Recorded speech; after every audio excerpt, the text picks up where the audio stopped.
मुझे कैसे पता चलेगा कि मुझे डायबिटीज हो चुकी है? बड़ा ही आसान तरीका है। आपने अपनी बर्थडे वाले दिन अपने बेसिक टेस्ट कराने हैं। कोई तोहफा ना मिल जाए बर्थडे पे? कोई बात नहीं, बता भी दे कौन से बेसिक टेस्ट। ब्लड सीबीसी करवा लें, अपना यूरिन चेक करा लें। कभी भी लैब पे जाना हो, अपनी शुगर अपने पास से खुद उस टेस्ट लिस्ट में ऐड कर लिया करें डायबिटीज के लिए। उसके अलावा HbA1c जरूर करें। डायबिटीज दो बड़ी टाइप्स है, टाइप 1 एंड टाइप 2। डायबिटीज अगर किसी को हो गई है तो क्या उसको रिवर्स किया जा सकता है? टाइप 1 जहाँ पे के लबलबा इंसुलिन नहीं बना सकता, बाहर से इंसुलिन देनी पड़ेगी, इसको ख़त्म नहीं किया जा सकता। टाइप 2 जो कि 92% है, this can be reversed any time. हम शुगर होने का इंतज़ार करते रहते हैं। अगर हमारे पेशेंट की इंसुलिन हाई है तो उसको हम यहीं से रिवर्स कर सकते हैं विदाउट एनी मेडिसिन।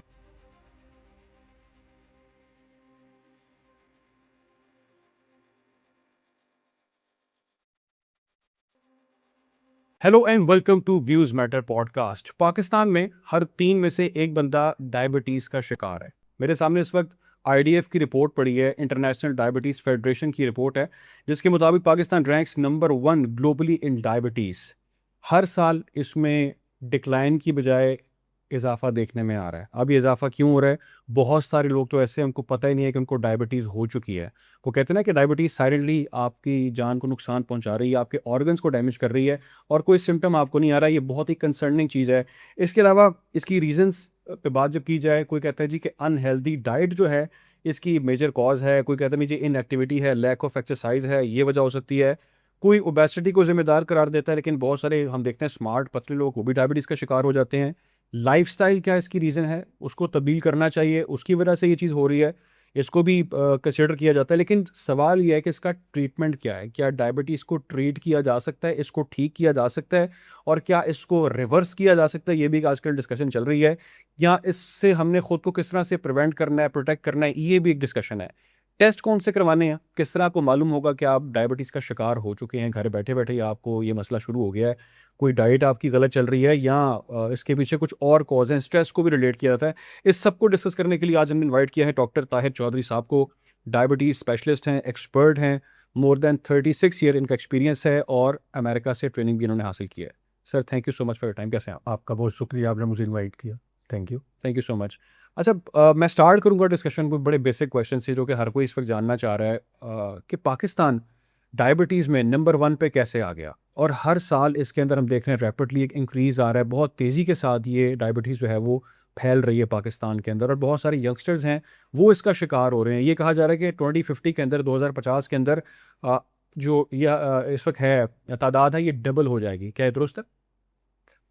अली भाई, सबसे पहले तो आपका शुक्रिया, आपने मुझे इनवाइट किया और मुझे आपने अपना प्लेटफॉर्म जो है फराहम किया कि हम ऑडियंस के साथ अपना एक एक्सपीरियंस शेयर कर सकें।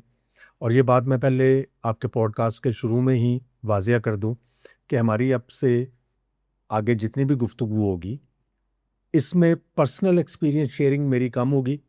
मैं आपसे वो इंटरनेशनल एविडेंस डिस्कस करूंगा जो कि पूरी दुनिया के माहिरीन जिसको मानते हैं। मैं आपकी ऑडियंस से ये भी दरख्वास्त करूंगा कि जब वो ये पॉडकास्ट सुने तो उसके बाद जब अपने कमेंट्स करें तो प्लीज़ ये जहन में रखें कि ये जो सारी साइंस आपको बताई जाएगी आज, ये सारी ही एविडेंस बेस्ड है। इसके पीछे बेसिक रिसर्च मौजूद है, हज़ारों पेशेंट्स का डाटा मौजूद है। आपको अगर किसी चीज़ से इख्तलाफ हो तो आप उसको तहज़ीब के दायरे में रहते हुए हमसे पूछिए, हम उसका आपको जवाब देंगे। लेकिन ये ज़रूर ज़हन में रखिएगा कि ये सारी चीज़ें साइंटिफिक और एविडेंस बेस्ड है। तो अब आपके सवाल की तरफ आते हैं कि पाकिस्तान नंबर 1 कैसे हो गया। तो मैं यही कहता हूँ कि हम पाकिस्तान नंबर 1 पे तो आ गया, लेकिन ये जो सवाल है कि जी पाकिस्तान के अंदर शुगर बहुत बढ़ रही है, अब नंबर 1 के बाद हम कहाँ जाएंगे? ऊपर तो नंबर ही कोई नहीं है। तो नंबर 1 तो हम हो गए। शुगर पाकिस्तान के अंदर नहीं, पूरे साउथ ईस्ट एशिया के अंदर। साउथ ईस्ट एशिया की बात करें तो इंडिया, पाकिस्तान, बांग्लादेश, श्रीलंका, नेपाल, ये कंट्रीज़ इसमें आते हैं। उसके अलावा आप पूरी दुनिया के अंदर अगर आप देख लें तो शुगर ऊपर ही जा रही है। उसकी वजूहात को हम डिस्कस करेंगे। लेकिन कुछ जो तरक्की याफ्ता ममालिक हैं जिन्होंने बहुत ज़्यादा रिसर्च कर ली है, उन्होंने अब रिवर्स गियर लगाना शुरू कर दिया। उनमें से कुछ ममालिक ऐसे हैं जो पहले हमारी जगह पहले या दूसरे नंबर पर थे, तो अब नीचे उतर के तीसरे चौथे नंबर पे आ रहे हैं। और जिस तेज़ी के साथ उन्होंने इसके जो तदारुक है उसके ऊपर अमल करना शुरू किया, तो मेरा ख्याल है कि वो बहुत जल्दी मज़ीद they will come down the list. Pakistan के अंदर क्या है, तो मैं अक्सर अपने माहिरीन से ये सवाल किया करता हूँ कि पाकिस्तान किसी ज़माने में इस टेबल में 8वें नंबर पे था, फिर हम चौथे नंबर पे आए, चौथे से उठ के हम 1 नंबर पे आ गए हैं। क्या हम डॉक्टर्स को सबसे पहले तो अपनी खुद एहतसाबी नहीं करनी चाहिए? हमें अपने आप से ये सवाल नहीं करना चाहिए कि क्या हम कुछ ऐसा गलत तो कर रहे हैं? ठीक है, ये बारीक बात है कि हम सारे डॉक्टर्स मिलके कुछ ऐसा गलत तो कर रहे हैं कि जो हमसे बंद नहीं बांधा जा रहा है इस तूफान के आगे, और हमने पाकिस्तान को 8 में से पहले नंबर पर पहुंचा दिए। वो गलत क्या है? वो गलत है हमारी मेडिसन सेंट्रिक अप्रोच। हमने ये सोच लिया कि हमने शुगर को या ग्लूकोज को दवाइयाँ दे के पहले 1 दवा, 1 से 2, 2 से 3, और जब इससे आराम नहीं आ रहा तो फिर हमने इंसुलिन पे चले जाना है, 5 यूनिट से आगाज़ करना है और उसको फिर हमने 100-200 यूनिट्स पे ले जाना है, और हर हाल में ग्लूकोज को नीचे ला के छोड़ना है। अब अगर मैं ये कहूँ कि डायबिटीज़, चले पहले हम इसको थोड़ा सा आसान कर देते हैं अपने ऑडियंस के लिए। 2 बड़ी टाइप्स है, टाइप 1 एंड टाइप 2। टाइप 1 के अंदर ये होता है कि आपका जो लबलबा या पेंक्रियाज है जो कि इंसुलिन बनाता है, और इंसुलिन का काम है शुगर कंट्रोल करना, वो किसी बीमारी की वजह से, किसी मौरूसी मर्ज की वजह से वो तबाह हो गया। उसके अंदर किसी वायरस ने अटैक किया तो उसकी इंसुलिन को बनाने की कैपेसिटी ख़त्म हो गई। अब यहाँ पे तो आपको इंसुलिन ही बाहर से देनी पड़ेगी, क्योंकि बॉडी में इंसुलिन की फैक्ट्री बंद हो गई। तो जो कुछ आप खाएंगे उसको कंट्रोल करने के लिए, चूंकि इंसुलिन बॉडी में नहीं बन रही, तो हमें बाहर से देनी पड़ेगी। ऑन द अदर हैंड, जो टाइप 2 डायबिटीज़ है, this is a disease of too much insulin. इसमें इंसुलिन बहुत ज़्यादा बॉडी में बन रही होती है, इतनी ज़्यादा बन रही होती है कि आप ये समझ लें कि वो एटलीस्ट 3 to 4 टाइम्स ज़्यादा बन रही होती है, लेकिन आगे काम नहीं कर रही होती। यानी सेल्स के ऊपर जहाँ पे जाके इंसुलिन ने ग्लूकोज को जिन सेल्स में ठिकाने लगाना है, वो अपने आप को टाइटली अंदर से दरवाजे क्लोज कर लेते हैं, इंसुलिन बढ़ती चली जा रही है। सो टाइप 2 डायबिटीज़, जो कि दुनिया में 95% है, टाइप 1 लकीली 5% है, और मोस्टली यंगस्टर्स के अंदर भी होती है, बड़ों में भी होती है लेकिन यंगस्टर्स में ज़्यादा होती है, छोटी उम्र के बच्चों में ज़्यादा होती है। तो हमारा ज़्यादा फोकस जो है वो टाइप 2 रहेगा, जो कि दुनिया में 95% है, पाकिस्तान में भी 95% है। अब टाइप 1 और टाइप 2 के अंदर जो कॉमन चीज़ है, दोनों में शुगर हाई होती है, लेकिन दोनों इंटायरली डिफरेंट डिजीज़ हैं। टाइप 1 में अगर शुगर की कमी है तो टाइप 2 में शुगर की ज़्यादती होती है, बहुत ज़्यादा बॉडी में बढ़ रही होती है। इसलिए मैं ये कहता हूँ कि टाइप 2 डायबिटीज़ ग्लूकोज या शुगर की डिजीज़ नहीं है, ये इंसुलिन की डिजीज़ है। अगर आप इस बढ़ी हुई इंसुलिन का तदारुक कर लें, और इस तदारुक करने में हमें 10 से 15 साल की मोहलत कुदरत ने दी हुई है, आप डायबिटिक बनने से पहले 10 से 15 साल इस फेज से गुजरते हैं जिसमें इंसुलिन बड़ी होती है। लेकिन अनफॉर्चुनेटली जो हमने सबसे बड़ी गलती की, बीइंग डॉक्टर्स, जिसकी मैं निशानदेही कर रहा हूँ, हमने कभी अपने पेशेंट की इंसुलिन लेवल्स चेक नहीं कराए। हालांकि वो हमारे पास पेशेंट, उनकी नस्ल, पहली नस्ल, दूसरी नस्ल, तीसरी नस्ल आ रही होती है। जैसे मैं 36 साल से प्रैक्टिस कर रहा हूँ, तो मेरे पास तीसरी नस्ल आ रही होती है। हम देख रहे होते हैं कि यार ये जो बच्चे और ये जो बच्चियाँ हैं हमारे पास, ये दुबले पतले थे, they are putting some weight, इनके बच्चियाँ, इनके चेहरे पे बाल आ रहे हैं नज़र, इनकी गर्दन पीछे से काली हो रही है। ठीक है जी, उनकी माएँ हमें दबे लफ्ज़ों कहती हैं, या बच्चियाँ भी आके कहती हैं कि डॉक्टर साहब हमारे जो मंथली कोर्सेज हैं उसके अंदर प्रॉब्लम आ रही है। लड़के जो हैं वो बेतहाशा उनकी टमीज़ बल्ज कर रही हैं। ठीक है जी। उसके अलावा वो उनके चेहरे इतने बड़े-बड़े हो चुके हुए हैं, हम ये चीज़ें हमारी आँखों के सामने हो रही होती हैं, और ये इस वजह से हो रही होती है कि बॉडी में इंसुलिन बहुत ज़्यादा बन रही है। उसके हम बताएँगे वो क्यों ज़्यादा बन रही होती है।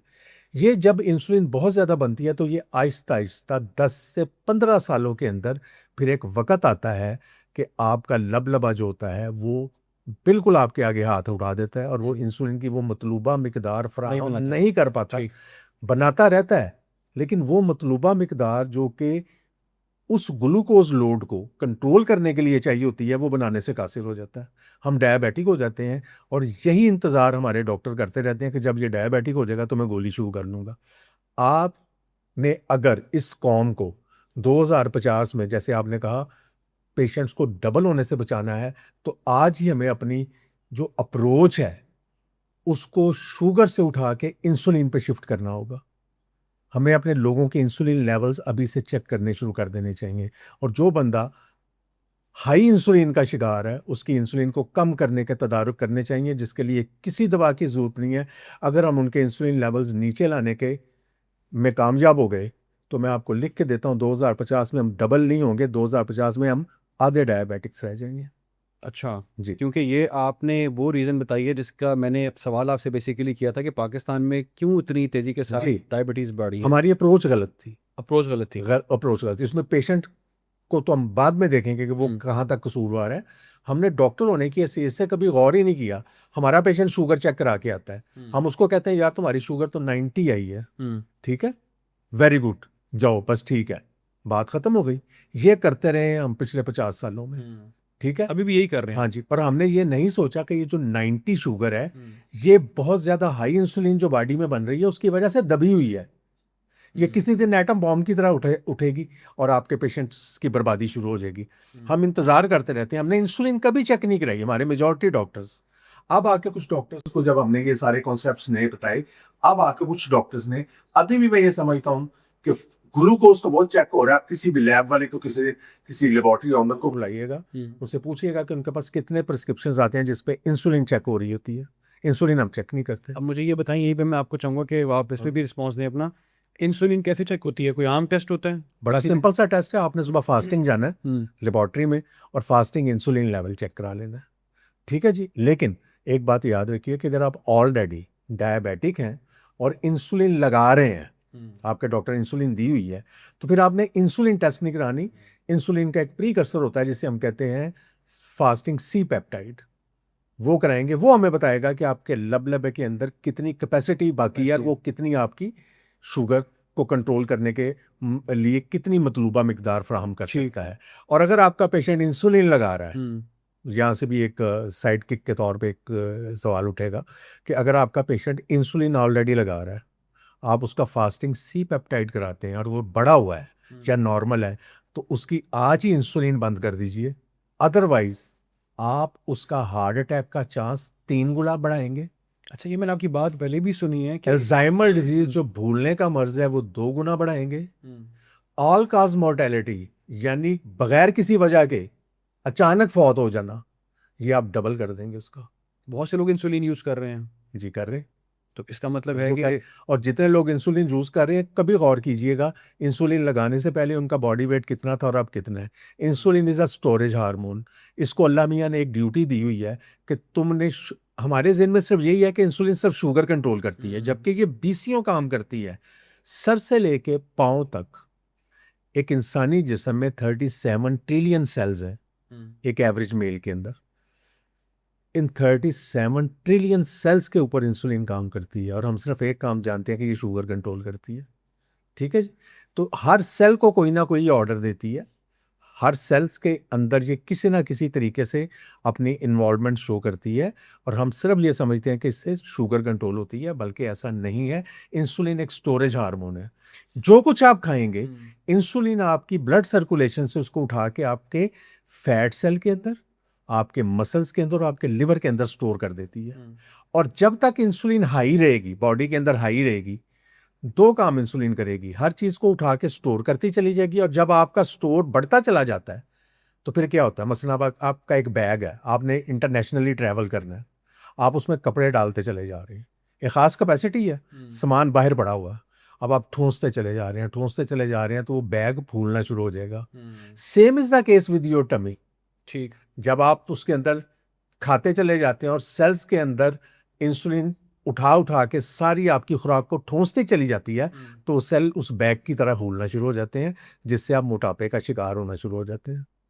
अच्छा, ये बात भी इसमें मैं ऐड करना चाहूँगा कि मैंने ये भी सुना कि ये आपके जो ऑर्गन्स है उसको भी डैमेज करती है और ये कैंसर सेल्स को भी एक्टिव करती है। दुनिया में 8 बीमारियां ऐसी हैं, 8, जो कि आपके हेल्थ केयर बजट का 70% खाती हैं।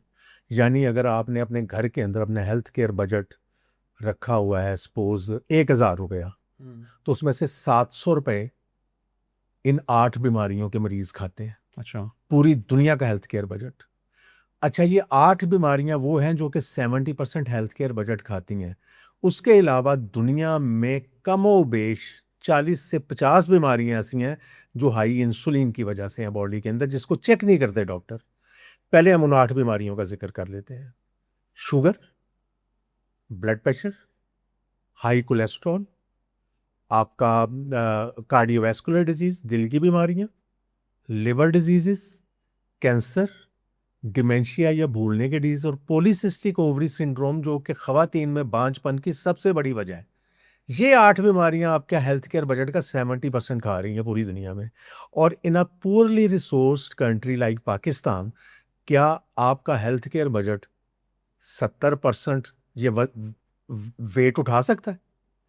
अब आ गया ये सारा बर्डन पेशेंट के ऊपर। अब उस पेशेंट की बेचारे की आमदन है महदूद, उसने बिजली के बिल भी देने हैं, उसने घर का नान नफका भी पूरा करना है, उसने बच्चों की फीस भी पे करनी है। तो अब मुझे ये बताइए कि उस बेचारे के पास क्या चारा है इसके अलावा कि वो इन बीमारियों से सरफे नज़र करे और अपने दूसरे जो अखराजात हैं वो पूरे करे, जिसकी वजह से अनफॉर्चुनेटली हुकूमत तो हमारी मदद के लिए नहीं आती। अभी आपको पता है कि हुकूमत ने जो हेल्थ केयर बजट रखा है, ठीक है, अगर हम पाकिस्तान के 25 करोड़ आवाम के ऊपर वो हेल्थ केयर बजट डिवाइड करें तो पैनाडोल का एक पत्ता बनता है गोलियों का। आप और मैं जो हैं, जो कि टैक्स भी पे करते हैं, हमारे लिए गवर्नमेंट का हेल्थ केयर बजट में 4 से 8 पैनाडोल की गोलियों के बराबर हमारे लिए हेल्थ केयर बजट मखसूस किया गया। तो पाकिस्तान में हमने तो सारा कुछ खुद ही करना है। जब हमने सारा कुछ खुद करना है तो मेरे पास, मेरे भाई, इसके अलावा कोई चारा नहीं है कि मैं अपनी दवा लूँ या ना लूँ, मैं अपने बच्चे की रोजी रोटी पूरी करूँ, मैं उसकी फ़ीस पे करूँ, मैं बिजली का बिल पे करूँ। और मेरे पास बीसियों ऐसे आते हैं लोग, सफ़ेद पोश बेचारे, जो कि कई माह से दवा इसलिए नहीं लेते कि उनके दूसरे खर्चे पूरे नहीं होते। सो ये एक बड़ी तकलीफ दे एक सूरत हाल है। इससे निमटने के तरीके जब इस पे हम इसके तदारुक की बात करेंगे या इसका हल सोचेंगे तो मैं बताऊंगा कि हमें इस गर्दाब से कैसे अच्छा, मैं उस पर आऊँगा, लेकिन उससे पहले एक और क्वेश्चन मेरे माइंड में है। मैं अगर अपने पे रख के सोचता हूँ तो मैं कहता हूँ यार कि मुझे कैसे पता चलेगा कि मुझे डायबिटीज़ हो चुकी है। मैं यंग हूँ, कोई सिम्टम्स मुझे आएंगे, मुझे आइडिया होगा कि मुझे डायबिटीज़ हो गई है। यहाँ कहा जाता है सिम्टम बाज़ दफ़ा आते भी नहीं, और कहा यह जाता है कि जी ये तो आपको साइलेंट किस्म की डायबिटीज़ चल रही है और आपके ऑर्गन को डैमेज कर रही है। तो कैसे पता चलेगा मुझे? बड़ा अच्छा सवाल है। मैं अपने पेशेंट्स मुझसे जब ये सवाल करते हैं तो मैं उनको कहता हूँ यार, बड़ा ही आसान तरीका है। कोई भी बंदा अपनी बर्थडे नहीं भूलता और सेलिब्रेट भी करता है।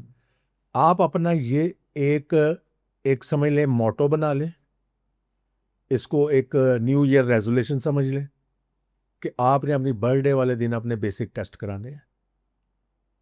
उस दिन आप अपने पेरेंट्स को चाहे महंगी महंगी शर्टें और घड़ियां तोहफा ना करें, उनको आराम से पकड़ के ले जाएं लैब के ऊपर और उनके बेसिक टेस्ट करा दें साल में एक दफ़ा, अपने भी करा दें। और बता भी दे कौन से बेसिक टेस्ट? मैं बताता हूँ। तो एक बात तो यह है कि बर्थडे में आपने टेस्ट कराने हैं अपने। कोई तोहफा ना मिल जाए बर्थडे पे? कोई बात नहीं, कोई बात नहीं। हम 2026 में जी रहे हैं और 27 में दाखिल हो रहे हैं। जितनी बीमारियों की मैंने बात की है, ये सारी बीमारियां, I tell you with full honesty and full responsibility, जो मैंने जितनी बीमारियों का जिक्र किया, they are not drugable, they are foodable. ये 8 की 8 बीमारियां बगैर किसी दवा पे, without spending a single penny, can be reversed with diet only. ठीक है? अगर गॉड फॉरबिड अगर कोई आ गया मर्ज, तो बजाय इसके कि हम वो एक बगले की तरह रेत में सर दबा लें कि मुझे शिकारी नहीं देख रहा, तो अगर आपकी अर्ली डायग्नोसिस है तो आपका अर्ली तदारुक भी हो जाएगा, बजाय इसके कि आप उसको उस नहज पे ले जाएं कि हम उससे वापस ना आ सके। अब टेस्ट कौन से कराने हैं? पहली बात तो ये याद रखें कि ज़िंदगी में कभी भी डॉक्टर किसी भी मसले के लिए, चाहे वो कहता है जी आप अपना ब्लड CBC करवा लें, अपना यूरिन चेक करा लें, कभी भी लैब पे जाना हो, कभी भी, तो आप अपनी शुगर अपने पास से खुद उस टेस्ट लिस्ट में ऐड कर लिया करें डायबिटीज़ के लिए। कौन सा blood sugar random, blood sugar? Random sugar जब आप ब्लड देने जाएं, अगर डॉक्टर ने आपको फास्टिंग भेजा है कि जी ये टेस्ट आपने फास्टिंग कराने हैं, कोई भी टेस्ट, तो उसमें ब्लड शुगर फास्टिंग करवा लें। ठीक हो गया? उसके अलावा HbA1c ज़रूर करें। HbA1c टेस्ट आपके पिछले 3 माह की हमें एवरेज देता है कि आपका average glucose on daily basis कितना रहा है पिछले 3 माह में। ये एक गोल्ड स्टैंडर्ड टेस्ट है। अगर आप फास्टिंग या रैंडम में मिस हो जाते हैं किसी वजह से, तो आप HbA1c के अंदर तशखीस कर लेंगे। और हमेशा याद रखिए कि जब आप शुगर चेक करवाएं तो आप फास्टिंग या रैंडम ब्लड शुगर के साथ HbA1c को ज़रूर ऐड करें। मिनिमम 2 टेस्ट हो जाएंगे तो हमारे लिए कंपैरिजन आसान हो जाएगा। इसके अलावा आप अपना इंसुलिन लेवल ज़रूर चेक करवाएं साल में 1 दफ़ा। तो उसके जो नॉर्मल लेवल्स हैं, मुख्तलिफ लैब्स के मुख्तलिफ होते हैं, वो सामने एक नॉर्मल वैल्यू लिखी होती है, आप उस पर कंपेयर कर लें। समझ ना आए तो अपने डॉक्टर से जाके पूछ लें। इंसुलिन को लो करने के लिए ना तो कोई दवा ईजाद हुई है, और ये इंसुलिन लो होती है सिंपल डाइटरी इंटरवेंशंस के साथ, उसकी अभी हम बात करेंगे। अगर आपकी इंसुलिन हाई है, आज ही उसको कम करना शुरू कर दें तो आप ये जो 8 बीमारियां मैंने जिक्र की फ्यूचर में, इससे आप बहुत हद तक बच सकते हैं। तो ये 2 टेस्ट हो गए। और lipid profile, cholesterol level. Cholesterol level हमने इसलिए नहीं करवाना कि ये हमारा खून में चिकनाई कितनी है, ये हमें ये बताएगा कि हमारी बॉडी जो है वो हमारे कार्बोहाइड्रेट्स कहते हैं मीठी अशिया को, स्टार्ची अशिया को, जो कि हमारी नौजवान नस्ल का स्टेपल फूड है। ठीक है जी। हमारे यहाँ क्या आ रहा है घरों में? पिज़्ज़ास, बर्गर्स, बोतलें, फास्ट फूड, प्रोसेस फूड। घरों के अंदर नान, चावल, आलू के चिप्स, कुकीज, केक्स। कितने आपकी आंखों के सामने लाहौर के अंदर केक शॉप्स खुली हैं, देखो, और कैसे वहां पे केक्स बिक रहे हैं। ये सारे कार्ब्स हैं। कार्बोहाइड्रेट्स जब आप बहुत ज्यादा लेते हैं तो उससे आपका लिवर जो है उसके अंदर फैट बननी शुरू हो जाती है। फैटी लिवर हो गया। Fatty liver is the ground zero. यहां से अब सारी प्रॉब्लम शुरू होगी। अगर आपका लिवर फैटी है, आप शुगर के लिए तैयार रहिए, आप हाई कोलेस्ट्रॉल के लिए तैयार रहिए, आप दिल के अमराज के लिए तैयार रहिए, आप गुर्दों के अमराज के लिए तैयार रहिए, और सर से पांव तक आपका हर सिस्टम इन्वॉल्व हो जाएगा।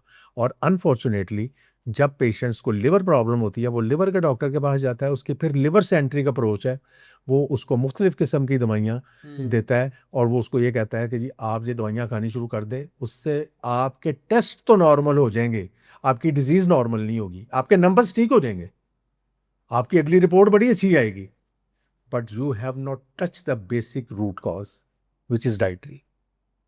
अच्छा, ये बताएं कि अगर आपने कहा इंसुलिन का टेस्ट करवा लिया, जी वो उसमें वैल्यूज़ जो लैब रेंज है उससे ज़्यादा वैल्यू आपकी आती है हाई, जी। अगर वैल्यूज़ उसमें डिस्टर्ब आती है इंसुलिन में, इट मीन्स कि आपको डायबिटीज़ हो गई है? नहीं नहीं, आपने साथ शुगर चेक तो कराई है ना, साथ इंसुलिन का शुगर भी तो चेक कराइए ना। ठीक है। हाई इंसुलिन का मतलब ये है कि आपको आगे शुगर चल के हो जाएगी। ठीक है। यही वो गलती है कि जो हम बीइंग फिजिशियन सारी उम्र करते रहे, कि हमने हाई इंसुलिन का टेस्ट कभी नहीं कराया, हाई इंसुलिन को अपनी आंखों के सामने बढ़ने दिया, और हाई इंसुलिन ने हमें वो 8 बीमारियां दी जिनका मैंने जिक्र किया बिल्कुल आपके ठीक है। साथ। तो हमें इंसुलिन को फोकस करना चाहिए, अपनी अप्रोच को शुगर से उठा के इंसुलिन पे लाना चाहिए। जैसे मैंने पहले कहा, हम शुगर होने का इंतजार करते रहते हैं।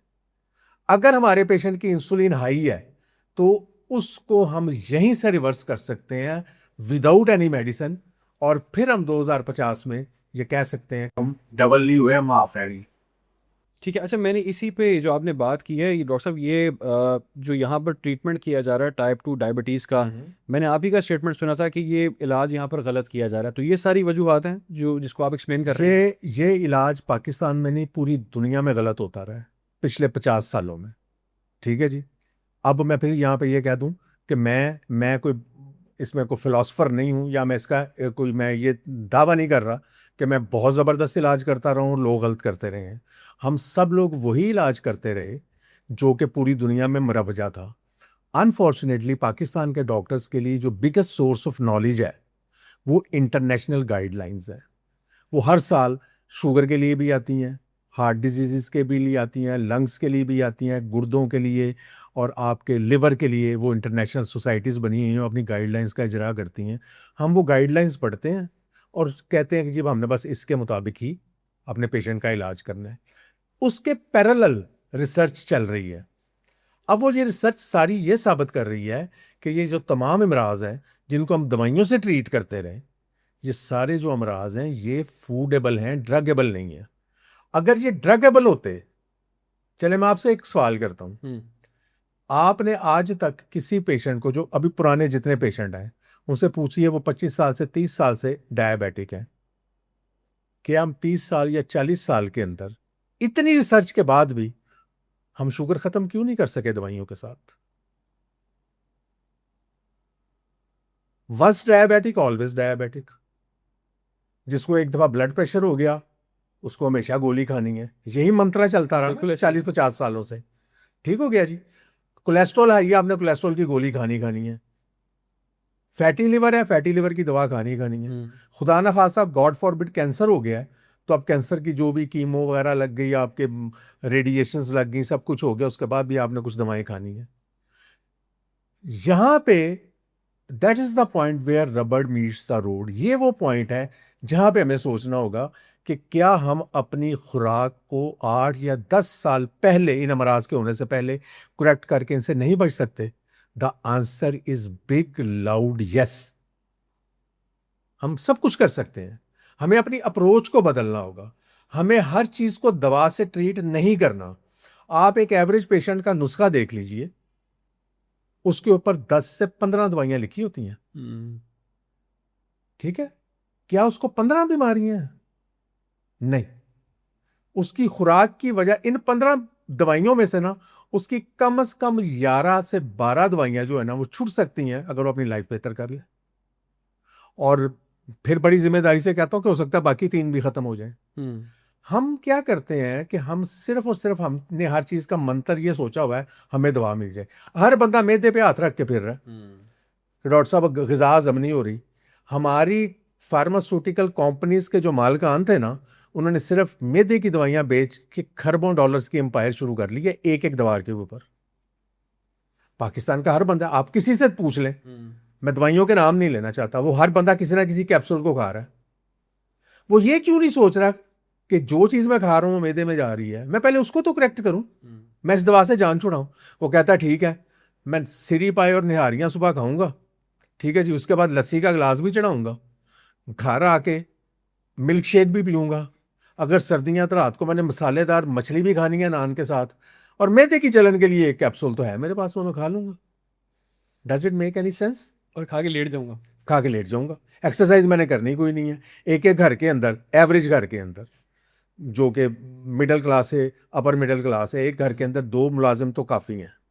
और हमारी जो माशाल्लाह घरों के अंदर ख़वातीन है, बड़ी माजत के साथ वो आराम से बेड के ऊपर लेट के मोबाइल देख रही होती हैं। उन्होंने फ्रिज से पानी लाने के लिए भी एक छोटी बच्ची घर में रखी हुई है, उसको कहती पानी ला दो, बाहर बैलू या देख के और दरवाजे पे कौन है। ऐसे ही है, हम तो इतना भी चलना नहीं चाह रहे। तो कहने का मकसद ये है, इस ड्रग सेंट्रिक अप्रोच ने पूरी दुनिया को, और अब ये दुनिया को ये बातें पता चलनी शुरू हो गई, इस पे दुनिया में बहुत ज़्यादा काम हो रहा है। अमेरिका के अंदर तमाम स्कूलों में, तमाम स्टेट्स के अंदर से वो वेंडिंग मशीन जो कि बच्चे जिसमें $1 का कॉइन डाल के या पेनीज डाल के कोक निकालते थे, वो सारी उठा दी गई हैं। अच्छा। फास्ट फूड जो हैं वो उनको वहाँ से ख़त्म कर दिया गया। ठीक है जी, हेल्दी लाइफस्टाइल के ऊपर उनको लेकर के आ रहे हैं। इस वजह से अमेरिका जो है ना, जो किसी ज़माने में दूसरे नंबर पे था, वो उतर के अब चौथे नंबर पे आ गया है और आगे चल के और बेहतर हो जाएगा। On the other hand, south east Asia के वो ममालिक जिन्होंने western American, sorry, standard American diet, standard American diet क्या है? पिज़्ज़ा, बर्गर, शवारमास, बोतलें, यही स्टैंडर्ड अमेरिकन डाइट है। चिप्स का पैकेट, डंकन डोनट्स या कोई भी डोनट्स फॉर दैट मैटर, ठीक है जी, और बोतलें, यही है। कॉफ़ीज़, अभी एक नया ट्रेंड चल गया, बहुत मीठी कॉफ़ीज़, और कॉफ़ीज़ की डिफरेंट अकसाम, आइस टी, फ्लां टी, ये शुरू हो गया। This is called standard American diets. अब स्टैंडर्ड अमेरिकन डाइट को अगर हम लिखें तो ये बनता है SAD, स्टैंडर्ड अमेरिकन डाइट। और SAD क्या हुआ? सैड, तो ये सारी सैड स्टोरी है। सैड स्टोरी है। यस। अच्छा डॉक्टर साहब, एक सवाल मैं आपसे ही करता हूँ क्योंकि आप डॉक्टर हैं। अब हमारे माइंड सेट है, हम डॉक्टर के पास जाते हैं और जाके कहते हैं जी मुझे ये मसला है। डॉक्टर जब तक प्रिस्क्रिप्शन के ऊपर कुछ 4-5 दवाइयाँ नहीं लिख के देता है तो हम उसे डॉक्टर मानते ही नहीं हैं जी। हम कहते हैं ये तो डॉक्टर ही सही नहीं है, ये तो कोई हमें दवाइयाँ दे रहा है। तो हमारा माइंड सेट भी है कि जब तक हमें ढेर सारी दवाइयाँ नहीं देंगे हमने इसको खुश ही नहीं होना, राजी नहीं होना डॉक्टर से। तो इस अप्रोच को किस तरह से चेंज करेंगे फिर आप? चले एक मिसाल से समझाता हूँ। आप मुझे ये बताइए कि जंगल में सबसे वहशी दरिंदा कौन सा है? यानी जो जो बड़ा ही अग्रेसिव आगे से। शेर चीता ही होता है। नहीं, रीछ। अच्छा। रीछ एक ऐसा वहशी दरिंदा है जो किसी की बात नहीं मानता, ठीक है। आपके अगर पीछे पड़ गया ना, उसने आपकी जान नहीं छोड़नी। आपने देखा है हमारे शहर और देहातों में मदारी उसके नाक में नकेल डाल के उसको नचा रहा होता है। Reason, the training. आपने कैसे ट्रेन किया। अगर वो तो शेर भी सर्कस में बैठा होता है। सर्कस में बैठा होता है, हाथी नहीं होता, मुख्तलिफ करतब दिखा रहा होता है। अगर ये इतने वहशी दरिंदे हमारे काबू आ सकते हैं, तो यार जो अशरफुल मखलूका पढ़ा लिखा इंसान है, जिसको अल्लाह ताला ने एक शऊर और अकल की कसौटी दी है, क्या हम उसको बात अपनी नहीं समझा पाते। बिल्कुल, ट्रेनिंग होनी चाहिए। रीजन इज हमारे पास टाइम नहीं है, हम अपने पेशेंट को टाइम नहीं देते। मेरे लिए 2 मिनट में नुस्खा लिख के पेशेंट को आसान, फारिग बहुत आसान करके है। अगले मरीज को बुलाना आसान है। बहुत आसान। आई टेल यू ऑनेस्टली, मैं अपने बेतहाशा मरीजों को, दिन में कई मरीजों को कोई दवा नहीं देता, लाइफस्टाइल पैटर्न समझाता हूँ, उनको डाइटरी चार्ट देता हूँ, क्या खाना है और क्या नहीं खाना ये समझाता हूँ, एक दवा भी नहीं लिखता, and still they are very happy with me. Great. Doctor साहब, क्यों है कि ये हमने उनको ट्रेन किया ओवर दी इयर्स।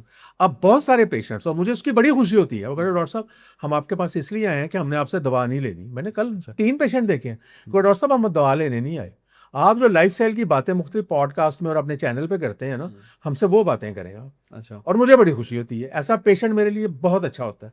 मुझे पता है कि ही इज द गाय जो बगैर किसी दवा के मेरे, मतलब है जो ऑप्शंस हैं, अगर इसने उनके ऊपर फुलफिल किया तो ये मेरे लिए कैश क्रॉप साबित होगा, ठीक है।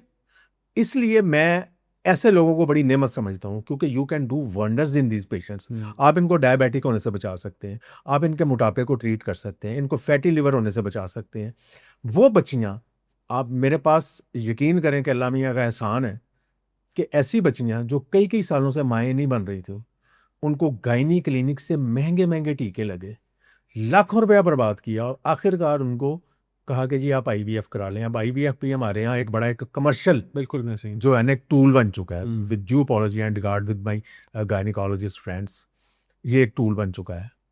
मैं आपको बताऊं, बेतहाशा खवातीन ऐसी हैं जिनका सिर्फ हमने लाइफस्टाइल चेंज किया, उनका 10 से 15 केजी वजन कम किया, और with in 3 months they got pregnant without any injection, without any पे। क्योंकि यही जो फैट है ये आपकी ओवरीज के अंदर घुसी होती है, वहां से ओवुलेशन ही नहीं होने देती। हम ओवरीज को टीके लगा लगा के स्टिमुलेट करते रहते हैं। स्टिमुलेट वो कैसे होंगी, आप उनका वेट लॉस करवा दें, उनकी ओवरीज में से फैट निकाल दीजिए, वही ओवरीज फंक्शनल हो जाएंगी और you get pregnant. Right. Doctor साहब, बहुत सारे लोग आपको देख रहे हैं, ठीक है, और एक सवाल जो मेरे भी जहन में है वो ये है कि डायबिटीज़ अगर किसी को हो गई है तो क्या उसको रिवर्स किया जा सकता है, ख़त्म किया जा सकता है? इन टाइप 1, जहाँ पे के लबलबा इंसुलिन नहीं बना सकता, बाहर से इंसुलिन देनी पड़ेगी, इसको ख़त्म नहीं किया जा सकता, आपको सारी उम्र इंसुलिन लेनी है, ये बात समझ लीजिए। टाइप 2 जो कि 92% है, this can be reversed any time, at any as. At any as. लेकिन अगर आपने सफ़र बहुत लंबा तय कर लिया है, तो वापसी जो है ना, वो बहुत लंबा टाइम लेगी, और मुमकिन है वापसी ना हो सके। इस वक्त जो दुनिया में रिसर्च है वो ये कहती है कि अगर आपको शुगर हुए 5 से 7 साल हुए हैं, 5 से 7 साल, ये भी बड़ा पीरियड है, तो आपको अगर एक अच्छा फिजिशियन मिल जाए, तो आप, ये वो लोग हैं जिनकी शुगर बहुत आसानी से, बड़े आप इनको बड़े कॉन्फिडेंटली कह सकते हैं कि शुगर रिवर्स हो सकती है, ठीक है। अब यहाँ से ऑनवर्ड जितना आप आगे चलते जाते हैं, डिपेंड करता है पर्सन टू पर्सन। हमारे यहाँ 20 साल पुरानी शुगर भी रिवर्स हुई है, ठीक है। जितने आप यंगस्टर हैं, यंगस्टर मोटिवेटेड ज्यादा होता है, वो जिम कर सकता है, जबकि ओल्ड एज के अंदर उनके घुटनों के अंदर, उनके मसल्स में इतनी ताकत नहीं है, सबको जोड़ों की प्रॉब्लम शुरू हो जाती है, वो शायद उस लेवल की एक्सरसाइज नहीं कर पाएंगे। फिर जितनी उम्र आप गुजार लेते हैं, उतनी ही आपको अपनी जिंदगी में, चूंकि अब आपके तकरीबन सारे मोटिव्स जो हैं वो पूरी हो चुके हुए हैं, तो शायद आप इतने मोटिवेटेड नहीं होते। यंगस्टर के आगे एक लाइफ पड़ी होती है। तो मेरे वो तमाम बच्चे जो ये सुन रहे हैं, जिनकी उम्रें 20-25 साल हैं, अगर वो डायबिटिक हैं, या इससे जो ऊपर के लोग हैं, अधेड़ उम्र लोग हैं, 30 साल, 40 साल, 50 साल, ये वो लोग हैं जो अपनी शुगर को रिवर्स कर सकते हैं अगर वो अपनी ज़ुबान के जायके पे काबू डालना सीख लें, अपनी विल पावर को यूज़ करें, अपनी नेचुरल डाइट के ऊपर आ जाएं और ये तमाम खराफात अपने घर से उठा के बाहर फेंक दें, जिसको कि प्रोसेस फूड कहते हैं। आपके जितने बच्चे आज इस प्रोसेस फूड के ऊपर, जिसको हमने एक स्टेटस सिंबल समझा हुआ है, जितने बच्चे इस फूड में पल रहे हैं, ये फ्यूचर के डायबिटिक्स हैं, ये फ्यूचर के लिवर पेशेंट हैं। आज से अगर हम 80s 70 80s में चले जाएं, तो अगर कोई भी बंदा किसी क्लिनिक पे फैटी लिवर के साथ रिपोर्ट होता था, तो दिस वाज श्योर के ही इज ड्रिंकिंग अल्कोहल। ये श्योर होता था, नो अदर क्वेश्चन, कि फैटी लिवर अल्कोहल पीने से होता है। आज इस वक्त दुनिया के अंदर 45% लोग फैटी लिवर डिजीज के साथ जी रहे हैं, आधी से ज़्यादा आबादी। 45%, और 25% बच्चे फैटी लिवर डिजीज के साथ जी रहे हैं। अब सवाल यह है कि बच्चे क्या अल्कोहल पीते हैं? चले, बाकी 45% में तो हो सकता है कोई ना कोई पी रहा हो, सारे नहीं पीते वो भी, ठीक है। बच्चों में फैटी लिवर डिजीज कहाँ से आई? हमारे बच्चों में बड़ों की बीमारियां कहाँ से हैं? फैटी लिवर डिजीज का तो कोई तस्वुर ही नहीं था अर्ली 80s में या मिड 90s में, इवन कोई तस्वुर ही नहीं था। ये कहाँ से आई? अगर मैं अभी ये बताऊं ना कहाँ से आई, तो आपके रोंगटे खड़े हो जाएंगे। ये आई हैं बोतलों के साथ, जो हमारी कोल्ड ड्रिंक्स है, फीजी ड्रिंक्स है, ठीक है जी। और फिर अब मुझे पता है जो मैंने अगली बात कहनी है, इस पर पहले मुझे बड़ी तनकीद का निशाना बनना पड़ा, मुख्तलिफ पॉडकास्ट कहते पड़ा, आई एम स्टिल रेडी। मैं भी अपने मौक़िफ़ से हटने को तैयार नहीं हूँ। वो माएँ जो अपने बच्चों को जूस देती हैं, फ्रूट जूस फ्रेश, सर्दियों में माल्टों के ढेर लगाए होते हैं, और वो कहती हैं बड़े फ़ख्र से कि मैं अपने बेटे को सुबह उठते ही orange juice. Fresh orange juice देती हूँ। सर, जितना आपका ऑरेंज जूस है, जितना आपका मैंगो जूस है, जितने भी फलों के जूसेस हैं, ये जब बॉडी के अंदर जाते हैं, ये सारे लिवर के अंदर जाते हैं, और लिवर का जो मेटाबॉलिज्म है, जो डॉक्टर हैं, जो मेडिकल फर्टेनिटी है, वो जानती है, लिवर मेटाबॉलिज्म जो है, लिवर फ्रूट जूस को और अल्कोहल को एक आंख से देखता है, ठीक है। और अगर हम ये कहें कि fruit juice is an alcohol of the children, तो लोगों को उस पर बड़ा एतराज़ होगा, बट सो वट, इस पर रिसर्च मौजूद है। अल्लाह मियाँ ने, अल्लाह ताला ने, सुब्हाना व ताला ने आपके लिए फल खाने के लिए बनाया है, पीने के लिए नहीं बनाया। So always eat your fruit, don't drink your fruit. मैं अक्सर कहा करता हूँ कि अल्लाह मियाँ ने अगर आपको फल पिलाना होता, तो ज़रूर एक ऐसा फल का दरख्त दुनिया में होता कि आप जाते, उसको स्क्वीज करते और उसको गिलास में डाल लेते। अब फ़र्क क्या है जूस में और फल में? फ़र्क क्या है? फ़र्क जो है वो फाइबर का है। आप माल्टों का जूस निकाल के बाकी सब कुछ फेंक के, वो जो फाइबर था वेस्ट कर दिया, सोने के भाव था, वो आपने वेस्ट कर दिया, वो नहीं यूज़ किया। वो फाइबर क्या करता? अगर आपका बच्चा, और पहली बात ये है कि एक फ्रूट जूस का गिलास बनाने के लिए 6 माल्टे चाहिए। आप मुझे एक बच्चे को 6 माल्टे वैसे खिला के दिखाएं, नहीं खा सकता, वो एक साथ नहीं खा सकेगा। फ़र्क क्या है? फाइबर। वो फाइबर जिसने उस सारे फ्रूट के अंदर जो जूस है, जब हम खाएंगे, माल्टा खाएंगे, तो उसके अंदर भी तो जूस है ना, लेकिन फाइबर के साथ है। फाइबर मैदे के अंदर उस जूस को बांध लेता है, उसको ब्लड में नहीं जाने देता। आपके मैदे के अंदर फाइबर एक कोटिंग कर देता है, सो दैट कि मैदे से फूड की जो आपका जो जूस है उसकी एब्जॉर्प्शन स्लो डाउन हो जाए। लेकिन अगर किसी वजह से आपके गट से फ्रूट जूस गुजर के आपकी ब्लड में शामिल होता है, तो फिर ये सीधा जाएगा लिवर के अंदर, ठीक। और लिवर जो है इस सारे फ्रूट जूस को कन्वर्ट कर देगा फैट के अंदर, ठीक है। यहां पे फिर एक साइड किक के तौर पे लोगों का ये ख्याल है कि देसी घी मक्खन खाने से फैटी लिवर होता है। फैट का मतलब है वो ये समझते हैं कि ये फैट के साथ होता है, और अनफॉर्चुनेटली हमारे जो कार्डियोलॉजी क्लिनिक्स हैं, हमारे जो वो दोस्त हैं जो कि हार्ट की प्रैक्टिस करते हैं, वो सबसे पहले मरीज का देसी घी मक्खन बंद करते हैं। खुदा के लिए अपनी पुरानी किताबें बायोकेमिस्ट्री और फिजियोलॉजी की निकालिए। बहुत आपने पढ़ लिया माशाल्लाह, बहुत हाई फाई आपने अमेरिका से और यूरोप से और डिग्रियां ले ली, लेकिन एक दफ़ा अपनी पुरानी साबका निसाबी किताबें बेसिक्स और फंडामेंटल्स की निकालिए। लिवर के अंदर जो आप घी मक्खन खाते हैं वो जाके फैट नहीं बनता। अगर आपको फैटी लिवर से प्रॉब्लम है, अगर आपको खून की नालियों में फैट जमने से प्रॉब्लम है, तो आपको कार्बोहाइड्रेट से डरना चाहिए, ना कि फैट से। जितना कार्बोहाइड्रेट है वो बॉडी में जाके फैटी लिवर की शक्ल इख्तियार करता है, आपके लिवर में जाता है। लिवर जो एक्स्ट्रा अमाउंट ऑफ कार्बोहाइड्रेट्स हैं जिनका हमने जिक्र किया, तो वो उसको कहाँ लेके जाए, वो उसको फैट में कन्वर्ट करता है, जिससे फैटी लिवर हो जाता है। जब लिवर पूरी तरह फैट से भर जाता है तो उसने उसको ठिकाने भी तो लगाना है ना। आपके इस कमरे में जब जंक इकट्ठा हो जाए तो आप सफाई नहीं करेंगे, दरवाजा खोल के आप इसको मुलाजम को कहेंगे झाड़ू से बाहर निकालो। अब लिवर उस फैट को जो कि कार्बोहाइड्रेट से बनी है, उनको ट्राइग्लिसराइड्स और कोलेस्ट्रॉल की शक्ल में आपके ब्लड के अंदर झाड़ू के साथ फेंक देगा।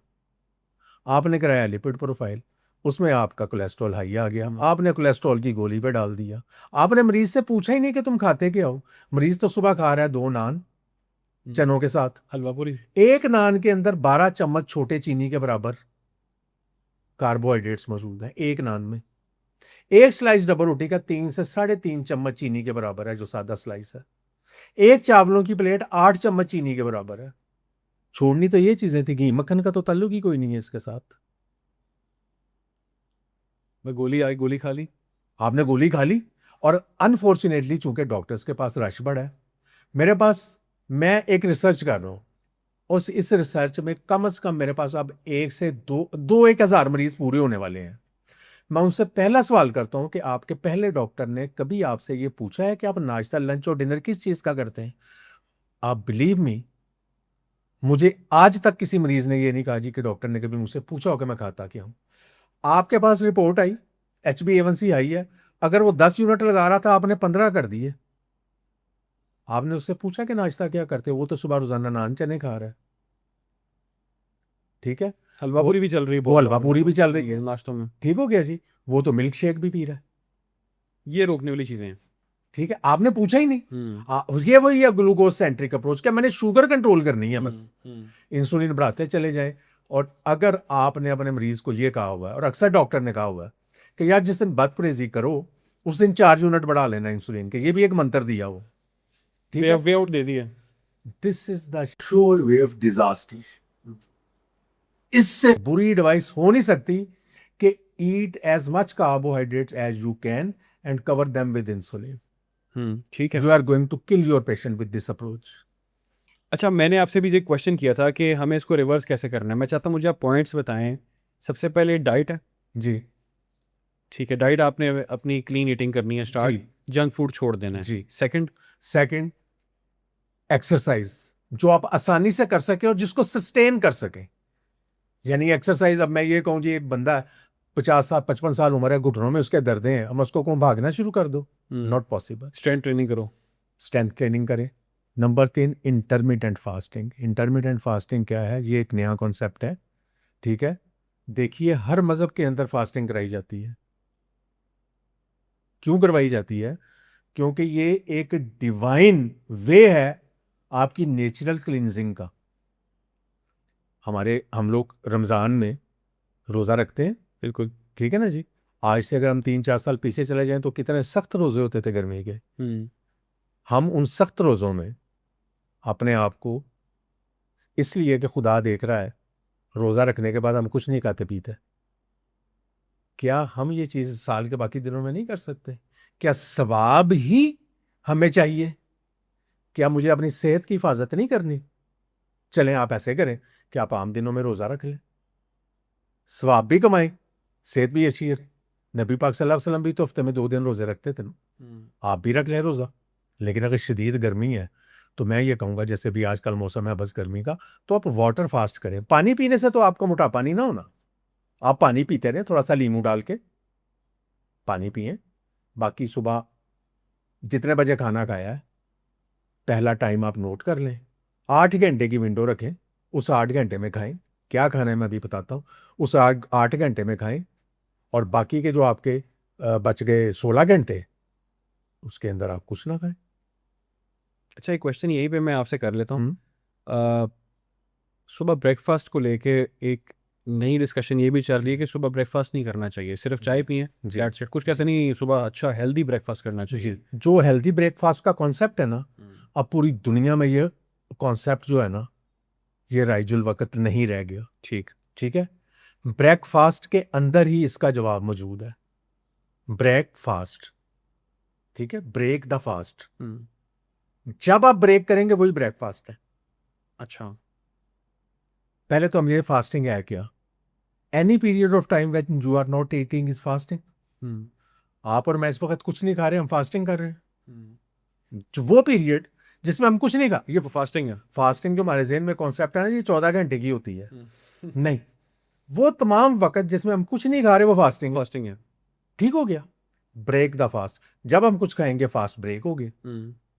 ठीक, अब किस लिए है, रात को जब आप खाना खाने के बाद सो जाते हैं, जी। सुबह उठते ही ये वो टाइम है जिसमें आपके नेचुरल बॉडी हार्मोन्स ऐसे हैं जो कि आपको दिन के लिए, आगे दिन में आपने वर्कआउट करना है, आपने काम करना है, मेहनत करनी है, तो कुदरत ने एक ऐसा बिल्ट इन सिस्टम आपकी बॉडी के अंदर रखा हुआ है कि कुछ हार्मोन्स लाइक कार्टिसोल, एपिनेफ्रिन और एपिनेफ्रिन, ये टेक्निकल लोगों के लिए है, ये अर्ली मॉर्निंग आपके उठने से पहले अजानों के वक्त आपकी बॉडी में स्क्रीट होना शुरू हो जाते हैं। इसलिए स्क्रीट होना शुरू हो जाते हैं कि नेचर जानती है कि ये बंदा जब सुबह उठेगा, हो सकता है इसको भागना पड़े अपने काम के लिए, इसके पास खाने का टाइम ना हो, तो हम इसकी बॉडी में एनर्जी भर दें।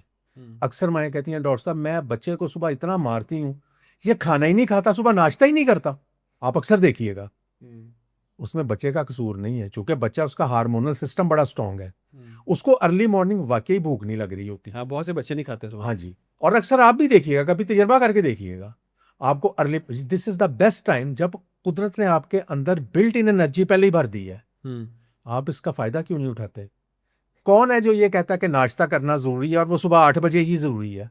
यार आप ये नाश्ता कर लें शाम को 4 बजे। आप जो फास्टिंग पीरियड रात को आपने आखिरी दफा खाना खाया था, इसको एक्सटेंड क्यों नहीं कर लेते? आपकी फास्टिंग हो गई, आपके सोए आपने अगर 8 से 10 घंटे सोए हैं, 10 घंटे तो यही निकल गए आपकी फास्टिंग में से, तो ये इंटरमीडिएट फास्टिंग नहीं हो गई? हो गई। सुबह उठते ही इसके अंदर क्यों आप रखनांदाजी कर रहे हैं? इसको एक्सटेंड होने दें, आप सीधा लंच पे चले जाएं। रात आपने समझे 10 बजे चले खाना खाया था, मैं एक लेवरेज देता हूं, लोगों ने एवरेज 10 बजे खाना खाया, ठीक हो गया। सुबह आप उठे हैं, आपने नाश्ता स्किप कर दिया, पानी पिया, अपने काम पे चले गए, ठीक है। अब आपने लंच किया दोपहर 2 बजे, रात 10 से दोपहर 2 बजे तक कितना टाइम हुआ जिसमें आपने कुछ नहीं खाया? काफी लंबी फास्टिंग हो गई। 10 से 2, 12 और 14 घंटे आपने कुछ नहीं खाया, तो आपके इंटरमीडिएट फास्टिंग तो यही होगी। 2 बजे आपने लंच किया, दिस इज ब्रेकफास्ट।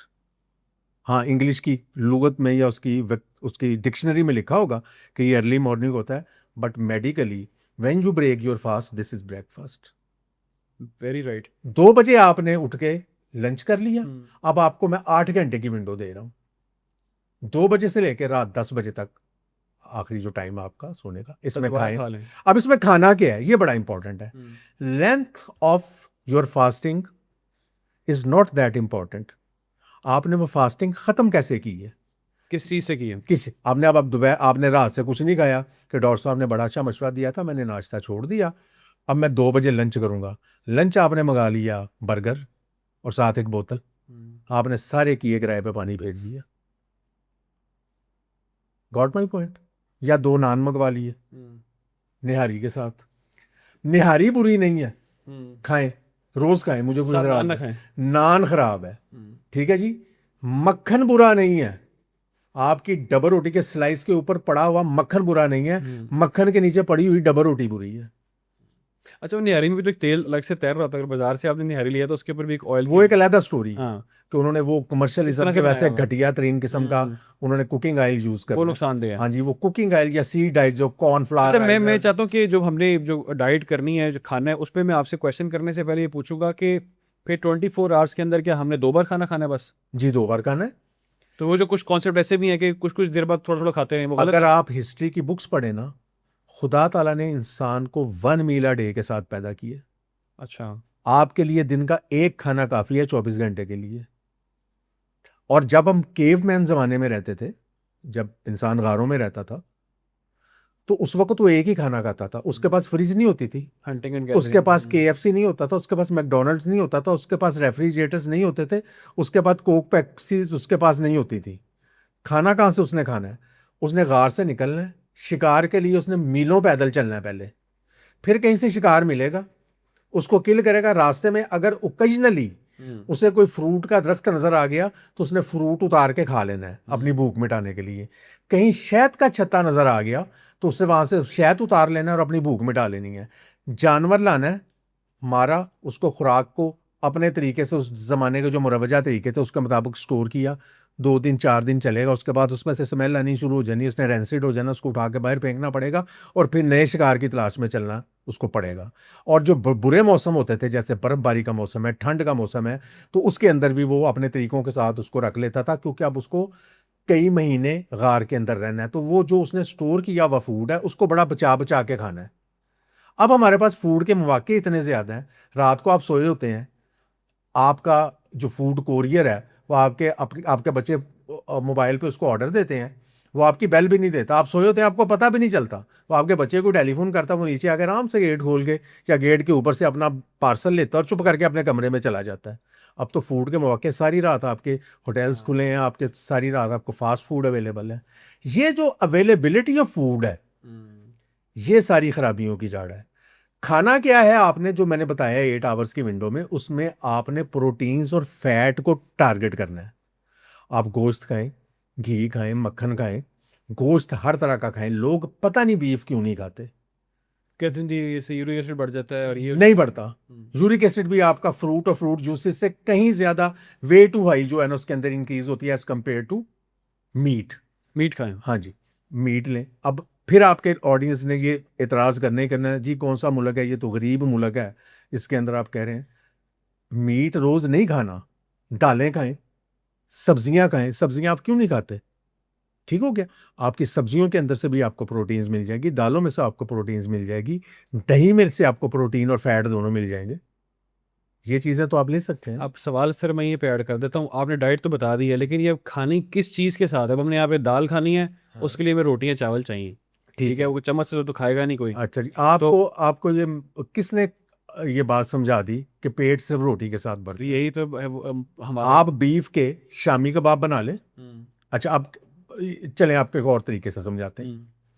कार्बोहाइड्रेट जो रोटी और चावल है, जैसे ही आप खाएंगे आपकी वजह से लबलबा इंसुलिन बनाएगा, उसका काम है। इंसुलिन उठा के इसको फौरन आपके सेल्स के अंदर धकेल देगी, 2 घंटे के बाद आपको दोबारा भूख लगी होगी। कभी आप नोट कीजिए, आपने किसी शादी में गए हैं, आपने पेट भर के खाना खा लिया, चावल भी खा लिए, आपने गोश्त भी खा लिया, आपने बोतल भी पी ली, उसके बाद भी आप एक बड़ा बाउल कुल्फे का खा लेंगे, ठीक है? उस खाने के बाद अगर हम आपको एक कहूँ ना कि आप एक पाव गोश्त और खा के दिखाएं तो आप नहीं खा सकेंगे। खा लेंगे आप? नहीं। एक लोफ छोटा सा मक्खन का खा लेंगे पेट भर के खाना खाने के बाद? वजह क्या है? फैट्स और प्रोटीन्स आपकी जिस्म में उन हार्मोन्स को एक्टिव कर देते हैं जो कि ब्रेन को ये सिग्नल देते हैं कि मजीद खाने की ज़रूरत नहीं है, आपकी हंगर को स्प्रेस कर देते हैं। आपको स्टाइटी सेंटर एक ब्रेन में होता है, स्टाइटी का मतलब होता है इत्मीनान। वो आपको एक इत्मीनान बख्श देते हैं कि अब आपको खाने की ज़रूरत नहीं है। आप एक तजर्बा कीजिएगा, आज एक स्टेक खाएं या गोश्त की कोई भी डिश बना लें, आप उसके जो आपको पसंद है मज़े की चीज़, टिक्के बना लें, आप चिकन रोस्ट खा लें एक बड़ा, उसके साथ बोतल ना पिए, रोटी ना खाएं, लॉट ऑफ सैलड ले लें। उसके बाद मुझे बताइएगा आपको अगले खाने की ज़रूरत कितनी देर बाद पड़ती है।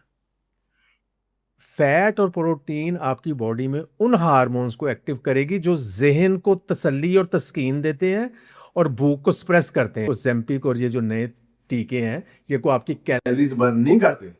वो भूख जिसको आप स्प्रेस कर रहे हैं महंगे महंगे टीके लगा के, वो आप वैसे भी स्प्रेस कर सकते हैं अगर आप अपनी डाइट में फैट और प्रोटीन्स को बढ़ा दें और कार्बोहाइड्रेट्स को मिनिमली कंट्रोल कर लें। जितना आप कम कर सकते हैं उसको कंट्रोल कर लें, आपको भूख लगनी खत्म हो जाएगी। This is the natural way of counteracting the high end very expensive sort of injections, Ozempic, Mounjaro, Wegovy, जिसके लिए आप हजारों रुपए दे के यही काम करवा रहे हैं, यही काम आप डाइट के साथ भी कर सकते हैं। अच्छा, मुझे एक और चीज़ इससे याद आ गई। मैंने शायद आपकी एक पुरानी वीडियो मेरी नज़र से गुजरी, उसमें था कि गिनीज का रिकॉर्ड है कि 372 दिन 382 डेज 382 डेज एक बंदा बगैर खाए जिंदा रहा है। जी। वो कैसे सर? उसने क्या? वो एक हॉस्पिटल में गया, उसके वेट बहुत ज़्यादा था, बहुत ज़्यादा वेट था। वो एक हॉस्पिटल में दाखिल हुआ, उसने जाके उसने कहा जी कि मेरी तो बड़ी बुरी हालत है, तो मेरा कुछ करे। उस ज़माने के जो डॉक्टर्स थे, मुझे अभी उनका नाम नहीं याद आ रहा, वो सारा ये स्टोरी सारी पड़ी हुई है, आप चैट जीपीटी करेंगे आपको मिल जाएगी, गूगल से मिल जाएगी।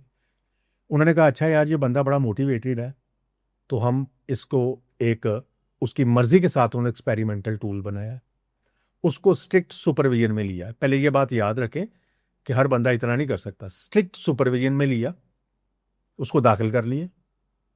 दाखिल करने के बाद उस बंदे का उन्होंने जो विटामिन्स लेवल और हाइड्रेशन, ठीक है, और उसके इलेक्ट्रोलाइट बैलेंस, उसको टेक्निकली करेक्ट रखा। उसको खाने को कुछ नहीं दिया, ठीक है, इस तरह की कोई चीज नहीं दी जो कि मुरवज है हमारी। उस बंदे का वजन उन्होंने कम किया 382 डेज में 120 किलोग्राम। और बगैर खाए वो जिंदा? 120 किलोग्राम। पानी पिया सिर्फ? पानी पिया, डॉक्टर की सुपरविजन में, विटामिन्स और इलेक्ट्रोलाइट्स जो कि इंसानी जिस्म की बुनियादी ज़रूरत है, वो इंजेक्शन की शक्ल में या ड्रिप की शक्ल में वो उसको मिलते रहे। लेकिन जो हमारे ट्रेडिशनल फूड है वो नहीं मिला उसे। Sir how is it possible कि एनर्जी खाए बगैर वो कैसे जिंदा रहा? वो कैसे जिंदा रहा? बड़ा अच्छा सवाल है। वो सारी एनर्जी उसके जिस्म पे फैट की शक्ल में मौजूद थी। जो एक ये जो साल तक फैट चलती है, थी? जो फैट है आपकी बॉडी पे, जो फैट है, ठीक है। ये एक बिग सोर्स ऑफ एनर्जी है। तो सर उसने एक साल तक उसको एनर्जी प्रोवाइड की? तो वो जो जो जो फैट थी ना, अब आपको जब खाना नहीं मिलता, इंटरमिटेंट फास्टिंग का असूल क्या है? असूल ये है कि आपने 16 या 18 घंटे जब कुछ नहीं खाते आप, इसका मतलब है कि आपकी बॉडी में बाहर से ग्लूकोज नहीं गया। Glucose is the preferred source of energy for the body. जब ग्लूकोज आपकी बॉडी को मिलना बंद हो गया, तो अब बॉडी ने तो जिंदा रहना है, और उसमें सबसे जो इंपॉर्टेंट आर्गन है वो आपका ब्रेन है। वो ग्लूकोज के बगैर जिंदा नहीं रह सकता। ब्रेन के अंदर कोई स्टोरेज हाउस नहीं है, ब्रेन अपनी एनर्जी स्टोर नहीं करता, उसके अंदर एनर्जी स्टोर नहीं होती। वो मरहूने मिन्नत है जो एनर्जी ब्लड के जरिए ब्रेन तक जाएगी, ग्लूकोज वो प्रेफर्ड सो। जब बाहर से ग्लूकोज नहीं जाएगा तो ब्रेन पैनिक हो जाता है, वो कहता है कि जी अब मेरे लिए तो सर्वाइवल मुश्किल हो गई। अब आपकी बॉडी ने ब्रेन को फ्यूल प्रोवाइड करना है, ग्लूकोज तो आया नहीं, ब्रेन आपकी बॉडी फौरन अपना मोड ऑफ एनर्जी स्विच करेगी from glucose towards the fat. ठीक है। बॉडी में दो सोर्सेज है एनर्जी के, फैट और ग्लूकोज। आपकी मैं ये जो मोटे मोटे लोग हैं ना, जिनकी तोंदें निकली हुई हैं, हिप्स एंड बट्स के ऊपर इतनी फैट है, मैं उनको कहता हूं ये फैट नहीं है, या आपने अपने जिस्म के साथ रोटियां और चावल बांधे हुए हैं, इनको खाया करें। इनकी बारी कब आएगी? जब ग्लूकोज खत्म होगा, बॉडी फौरन अपने आप को स्विच करेगी इस फैट की तरफ, और इस फैट को जब वो स्विच करेगी इसकी तरफ, तो फैट में से एक फ्यूल सोर्स निकलेगा जिसे हम कहते हैं कीटोन्स। कीटोन्स फौरन ब्लड से ब्रेन को जाएंगी, और ब्रेन कीटोन्स, जिस दिन ब्रेन को ग्लूकोज की बजाय कीटोन्स मिलती है ना, तो ये ऐसे ही है जैसे आज आपने ब्रेन को बुफे डिनर पे बुला लिया। अच्छा। It's a preferred source. Brain उससे ज्यादा अच्छा काम करेगा, वो कहेगा यार मुझे कीटोन्स ही देते रहो। और ये सारी कीटोन्स बनती हैं फैट की बर्निंग से। जितना जितना आपकी फास्टिंग एक्सटेंड होती जाती है, मेरे दोस्त हैं डॉक्टर्स हैं लाहौर में प्रैक्टिस करते हैं, उन्होंने अपने ऊपर यह तजर्बा किया है। उन्होंने 1 हफ्ता तक वाटर फास्ट किया, 1 वीक, लाहौर में मौजूद है। कहेंगे तो मैं आपका अगला पॉडकास्ट उनके साथ करा दूंगा, आप उनसे आप एक्सपीरियंस शेयरिंग कर लीजिएगा। ठीक है। 1 हफ्ता उन्होंने कुछ नहीं खाया। क्या हुआ कि विद इन 1 वीक उनके जो जो आपकी ये जो है ना वेस्ट लाइन, इसमें 1 से 2 इंच की कमी हो गई। क्यों हुई?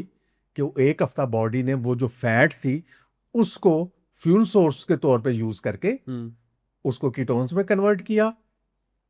पूरे अलर्ट रहे, क्लिनिक्स किए सुबह शाम, कॉन्फ्रेंसेस अटेंड की, मरीज देखे, ब्रेन भी अलर्ट, क्योंकि उसको फैट में से एनर्जी मिलती रही, और वो फैट जो थी वो कट कट के आपकी बॉडी को एनर्जी प्रोवाइड करती रही, और आपका एक हफ्ते के बाद आपके इंचेस कम होना शुरू हो गए।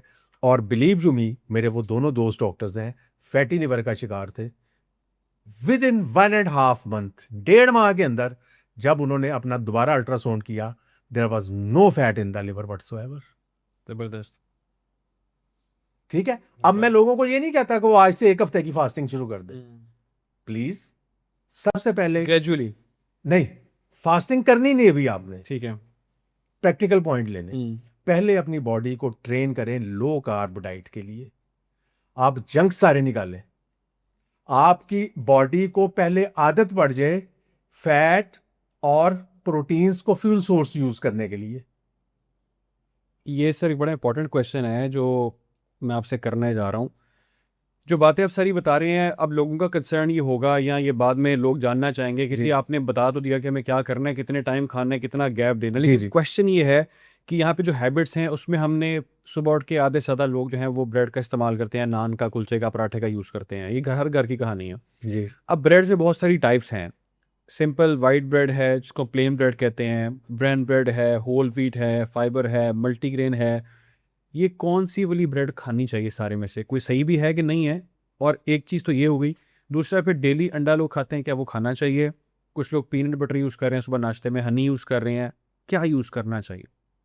पहली बात तो यह है कि अभी तक हमने जितनी गुफ्तगू की, आपने सुबह का नाश्ता ही माशाल्लाह वो पेश किया है जो कि हमारी सारी गुफ्तगू को ही उसने काउंटर नैरेटिव बना दिया। अच्छा, क्योंकि ये हर घर की कहानी है। मैं तो कार्बोहाइड्रेट को कट या कंट्रोल करने की बात कर रहा हूँ, आप मुझसे डबल रोटी की बात कर रहे हैं। डबल रोटी कार्ब्स है। देखिए सारी ब्रेड्स कोई भी सही नहीं। देखिए, पहली बात तो लोगों के ज़हन में ये बिठा दें कि ब्राउन ब्रेड कोई नाम नहीं है। ठीक है। This is a bran bread. Brand bread. Bran bread, bran है, ब्रान कहते हैं भूसे को या B- चोकर को। BRAN, brand. चोकर, yes, bran, this is bran. बिल्कुल। ठीक है, अगर ब्राउन भी कहना है ना, तो चूंकि लोगों को ये ख्याल है कि जी ब्राउन ब्रेड जो होती है वो कम नुकसानदेह है, वाइट ब्रेड नुकसानदेह है, तो फूड कंपनीज बड़ी चालाक हैं। उन्होंने क्या किया, थोड़ी कैरमलाइजेशन कर दी, कैरमल डाल के आपकी जो डबल रोटी वाइट वाली थी ना उसका कलर ब्राउन कर दिया।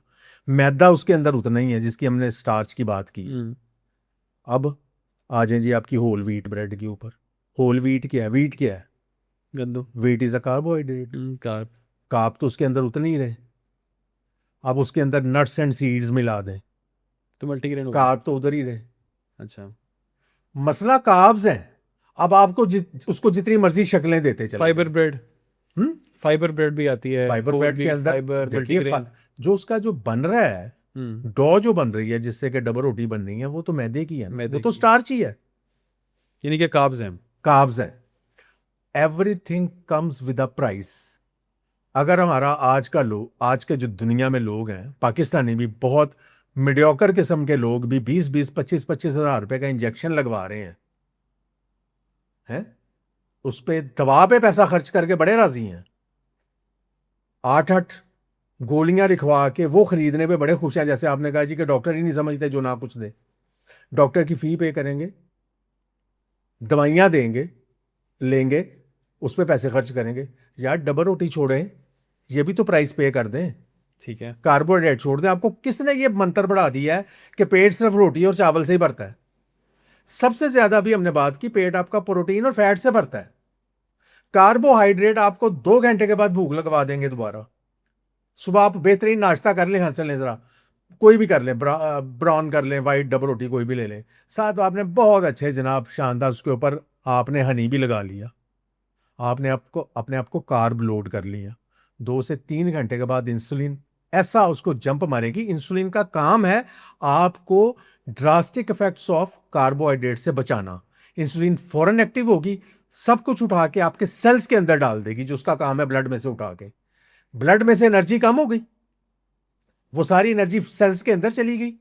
ब्रेन को फौरन मैसेज गया कि भाई मेरा तो एनर्जी सोर्स ही खत्म हो रहा है, ब्लड में तो एनर्जी खत्म हो गई है। ब्रेन हो जाएगा पैनिक। बिल्कुल ऐसे ही होता है। वो आपको फौरन भूख लगवाएगा, भाई खा कुछ वरना मैं गया। मतलब पैनिक होना शुरू हो जाता है। ब्रेन आपको पैनिक, वो आपको पागल नहीं कर देगा, वो आपको मैसेज ये देगा, आपको शदीद भूख की शक्ल में मैसेज आएगा, दिल घबराना शुरू होता है, कुछ बेचैनी होनी शुरू बेचैनी, आप फौरन दोबारा खाएंगे। होती है। और जितनी दफा खाएंगे उतनी दफा आप अपने जिस्म के अंदर कैलोरीज उंडेल रहे हैं, इंसुलिन आएगी। याद रखिए, एक ही मंत्र है, अगर पतला होना है तो आपको इंसुलिन को सप्रेस रखना है।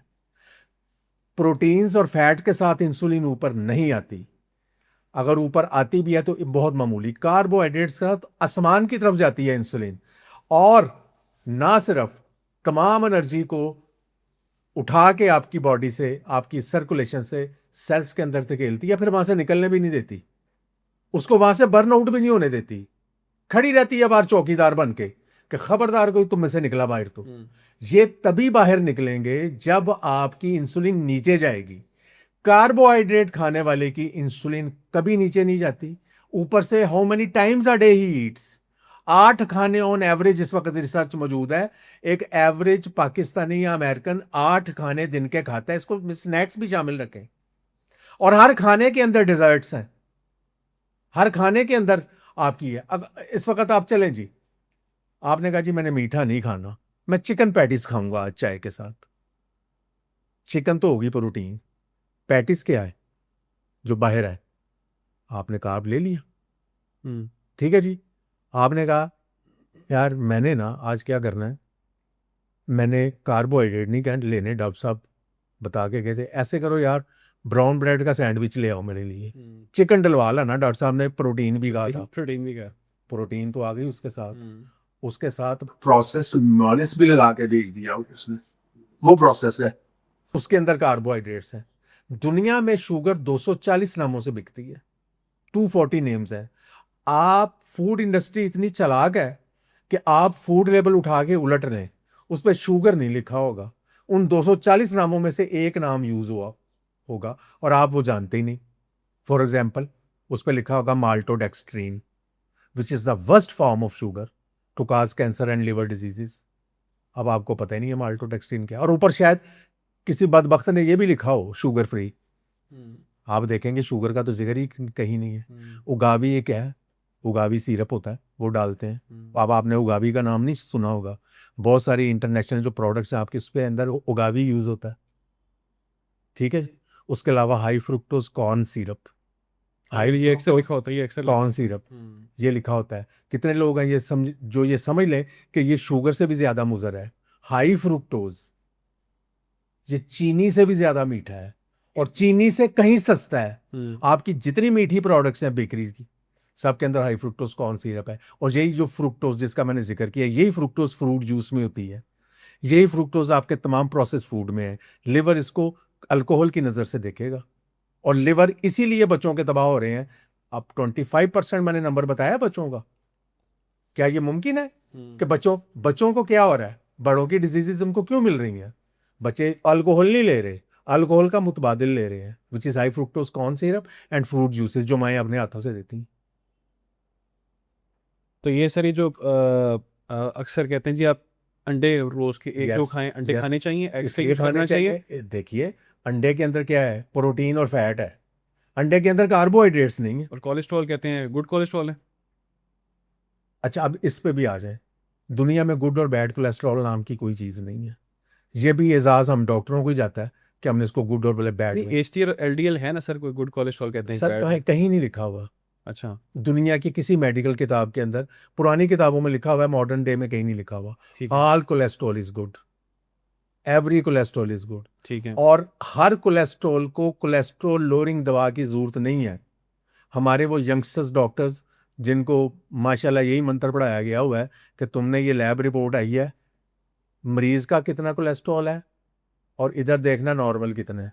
नॉर्मल अगर सपोज बैड कोलेस्ट्रॉल चलें जी, जो कि मुरवजा टर्म है, वो एलडीएल कोलेस्ट्रॉल को, लो डेंसिटी जो है आपका कोलेस्ट्रॉल है, लो डेंसिटी लाइपोप्रोटीन उसको कहते हैं, और वो भी कोलेस्ट्रॉल नहीं है, लो डेंसिटी लाइपोप्रोटीन है ये। ठीक हो गया ना।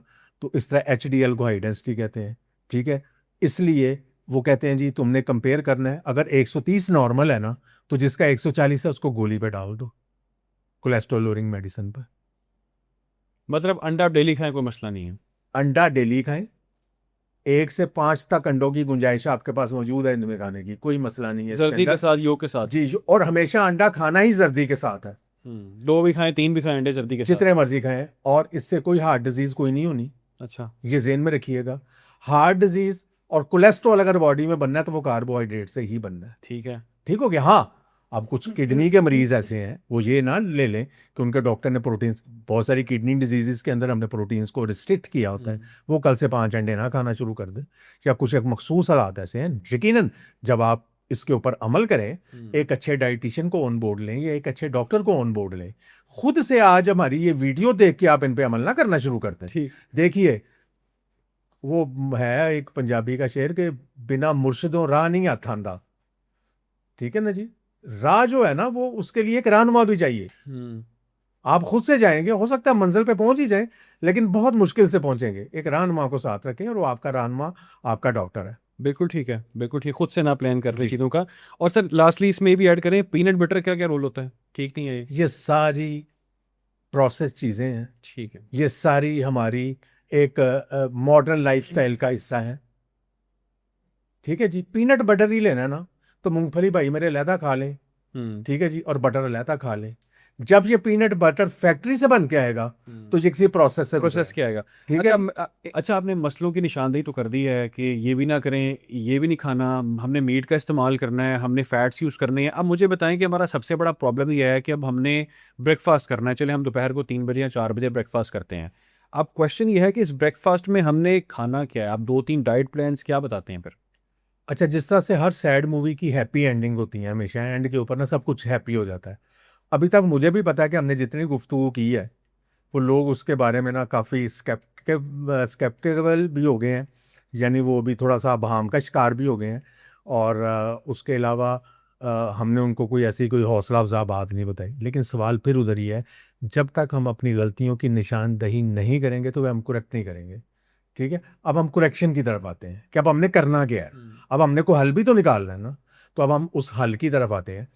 ब्रेकफास्ट के अंदर जब भी आप खाना खाएं, सिंपल एक असूल याद रखें, किसी भी खाने में, ये ब्रेकफास्ट के लिए नहीं है, ये लंच और डिनर के लिए भी नहीं है, प्रायोरिटाइज प्रोटीन्स, प्रोटीन्स को फोकियत दीजिए। ठीक है जी,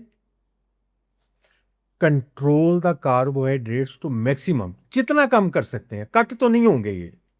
हालांकि दुनिया में बहुत सारे लोग हैं, और ये साइंटिफिकली भी प्रूवन है कि बॉडी के किसी सेल को, जो 37 ट्रिलियन सेल्स मैंने बताए, किसी को कार्बोहाइड्रेट की जरूरत नहीं है। 382 दिन बंदा अपनी फैट पे निकाल के गया, कार्बोहाइड्रेट्स पे नहीं उसने निकाले।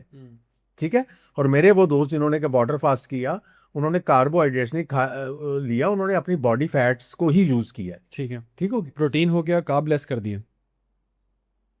Control the carbohydrates, prioritise proteins, and don't fear fats, fat से मत डरें, जो डॉक्टरों ने, हम लोगों ने ही आपको डराया हुआ है कि जी आपने घी से बचना है, मक्खन से बचना है। इनसे मत डरें, इत्तदाल में रहते हुए अपना खाना देसी घी में, मक्खन में या कुकिंग ऑयल्स में बनाएं। ये जितने भी खाने आपके, ये जो पीले पीले बड़े चमकदार किस्म के आपके वेजिटेबल ऑयल्स हैं, जिसके अंदर कैनोला है, सूरजमुखी ऑयल है, फलाना है, पीनट ऑयल है, इनसे जान छुड़ाएं। Olive oil. ऑलिव ऑयल पकाने के लिए नहीं है, पकाने से वो ट्रांस फैट में कन्वर्ट हो जाता है, जो कि हार्ट हेल्दी नहीं रहेगा, हार्ट की प्रॉब्लम देगा। जब उसको हाई टेम्परेचर पे कुक किया जाता है तो उसकी प्रॉब्लम आ जाती है। आप उसके 1 से 2 चम्मच अपनी सैलड पे डालें। ठीक है। आपकी हर खुराक के अंदर फाइबर होना चाहिए। Fibre comprises of fresh vegetables, जो आपको पसंद है, गाजर, मूली, खीरा, और उसी के अंदर उसको टेस्ट बढ़ाने के लिए आप उसके ऊपर आप अपना ये जो ऑलिव ऑयल है वो डाल लें, या उसके साथ ही अपना एक फ्रूट उसको डाल के मज़ेदार बना लें। बीन्स आप ले सकते हैं, चने ले सकते हैं, चिकन पीस ले सकते हैं, कोई भी गोश्त की बनी, अगर आपके घर में कढ़ाई बनी है, आप उसके गोश्त के साथ अपना पेट भरें, साथ लॉट ऑफ फाइबर ले लें, उसके साथ पेट भरें। सैलड्स खाएं, मीट खाएं, मीट खाएं, दालें खाएं, बीन्स खाएं, चने खाएं, और रोटी और चावल को मिनिमाइज कर दें। और बच्चों को भी इस पे लगाएं। बच्चों को भी इस पे लगाएं, इसको लगाएं फॉर द फ्यूचर। हो सकता है अभी आपके बच्चे खाएं, वो चावल खाएं, रोटी खाएं, कोई मसला नहीं है। बच्चों को मैं इतनी स्ट्रिक्ट डाइट पे नहीं लेके जाने का कायल, उन्होंने जिंदगी को एंजॉय करना है। सिर्फ उनकी जिंदगी से जंक फूड। फिजी ड्रिंक्स और जंक फूड निकाल दें। उनको रोटी भी खाने दें, उनको चावल खाने दें, उनको फ्रूट्स खाने दें, जूसेस ना दें, उनको सब कुछ खाने दें। हाँ, once in a blue moon, कभी किसी फंक्शन में या कभी किसी फेस्टिवल के मौके के ऊपर उनको एक आध दिन उनकी मर्जी का चीट डे बना के उनको एंजॉय करने दें, लेकिन रोजाना जो है उसको निकालें। यूनिवर्सिटीज़ को बहुत ही फ्रंट से लीड करना पड़ेगा। आप इस वक्त किसी यूनिवर्सिटी के कैंपस पे चले जाइए, आप देख लीजिएगा बच्चे के हाथ में, एक हाथ में बर्गर, एक हाथ में कोल्ड ड्रिंक होगा, फिजी ड्रिंक, और अगर बर्गर नहीं है तो उसके हाथ में चिप्स का पैकेट होगा बड़ा। बिल्कुल ऐसे ही है। ठीक है। और मेरे पास इस वक्त जो सबसे छोटा बच्चा डायबिटीज के लिए ट्रीट हो रहा है, टाइप 2 के लिए, जो कि कभी सोचा नहीं जा सकता था, उसकी उम्र 8 साल है। और जब हमने उसकी हिस्ट्री ली तो पता चला कि वो रोजाना की 1 से 2 कोल्ड ड्रिंक्स मस्ट हैं, उसके अलावा आइसक्रीम उसकी अलग है, और उसके अलावा पिज़्ज़े बर्गर के वो तो अनगिनत है। उसको हमने तकरीबन 1 साल में रिवर्स किया अल्हम्दुलिल्लाह। सर सॉरी की बात काट रहा हूँ, पता कैसे चला इतने छोटे बच्चे को जो है वो डायबिटीज हो गई? इसलिए कि एक दिन वो बच्चा ऑलमोस्ट नीम बेहोश होकर गिर गया कि उसकी शुगर लेवल उसकी तकरीबन 600-700 पे चली गई थी, क्योंकि माँ को पता नहीं था। उठा के करीबी हॉस्पिटल लेके करके गए तो उन्होंने जब शुगर उसके बाकी टेस्ट किए तो शुगर वाज हाई इंडेक्स, तकरीबन 500-700 से ऊपर थी। वहाँ वो ट्रीट हुआ तो पता चला पहली दफ़ा कि उसको शुगर है। कोई सोच भी नहीं सकता। कोई सोच भी नहीं सकता। और फिर वही बात वहीं उस हॉस्पिटल में भी ये बात आड़े आई कि वहाँ पे बच्चों को यही पढ़ाया गया हुआ है कि छोटे बच्चों में जो शुगर होती है वो टाइप 1 होती है। उन्होंने उसको इंसुलिन से ट्रीट किया और उसको 4 इंजेक्शंस दे के उसकी माँ को भेज दिया कि आपका बच्चा है, छोटा है, तो टाइप 1 डायबिटीज़ है। किसी ने नहीं पूछा कि डाइट क्या लेते, जो मैंने शुरू में कहा उसको इंसुलिन पे। उस बच्चे का बाप नहीं है, ठीक है। उसकी माँ बहुत परेशान हुई कि अब मेरे बच्चों को 4 टीके इंसुलिन के लगा के ज़िंदगी गुजारनी पड़ेगी। वो उठा के शहर के बहुत बड़े सरकारी हॉस्पिटल में, जिसका अपना एक डायबिटीज़ यूनिट है, वहाँ पे रश लाइनें लगी। उसकी कोई 2-3 घंटे बाद बारी आई। डॉक्टर साहब थके टूटे बैठे थे, उन्होंने पिछला रिकॉर्ड देखा, इंसुलिन मिल रही। उसने कहा बीबी इंसुलिन ही लगनी है, बच्चा छोटा है। फिर माँ 3-4 दिन के बाद एक तीसरे सरकारी हॉस्पिटल में, लाहौर की बात कर रहा हूँ आपको, मेरे पास पूरा केस है, उसको मैंने प्रेजेंट भी किया है बहुत सारी नेशनल कॉन्फ्रेंसिस के अंदर, कि किस तरह से हम डॉक्टर जो है some time are not the part of the solution, we become a part of the problem. तीसरे हॉस्पिटल से भी इंसुलिन, और किसी तरह से वो बच्चा जब मेरे पास पहुंचा तो मैंने सबसे पहले उसके वो टेस्ट कराए जो तखसीस कर देते हैं कि टाइप 1 है या टाइप 2 है। मुझे शक पड़ा ये बच्चा टाइप 1 का शिकार है, टाइप 1 का नहीं है। सिंपल है, 36 साल प्रैक्टिस कर ली, वो एक अल्लाह मियां ने नज़र अता कर दी। लेकिन मैं ये टिप दे के जा रहा हूँ आपके उन स्टूडेंट्स को जो मेडिकल स्टूडेंट्स हैं, हाउस जॉब कर रहे हैं या पोस्ट ग्रेजुएशन कर रहे हैं, याद रखिएगा टाइप 1 का बच्चा मोटा नहीं हो सकता कभी भी। उसके अंदर इंसुलिन नहीं है। मोटापा इंसुलिन से होता है, उसके अंदर तो इंसुलिन ही नहीं है, वो दुबला पतला होगा। जबकि मेरे वाला बच्चा बहुत मोटा था, तो मुझे यहां से शक पड़ा टाइप 2 कि है। अगर ये टाइप 1 है तो ये मोटा कैसे है। और जब उसके टेस्ट कराए तो पता चला उसका जो सी पेप्टाइड लेवल है, मैंने जो कराया उसका, क्योंकि उसको इंसुलिन मिल रही थी, तो पता चला यार सी पेप्टाइड लेवल तो 4.5 है। The moment I stop the insulin, मैंने उसको बड़ी मशहूर हमारी दवा है ग्लूकोफेज नामी दवा पे लेके गया और उसके सारे कार्बोहाइड्रेट्स बंद किए।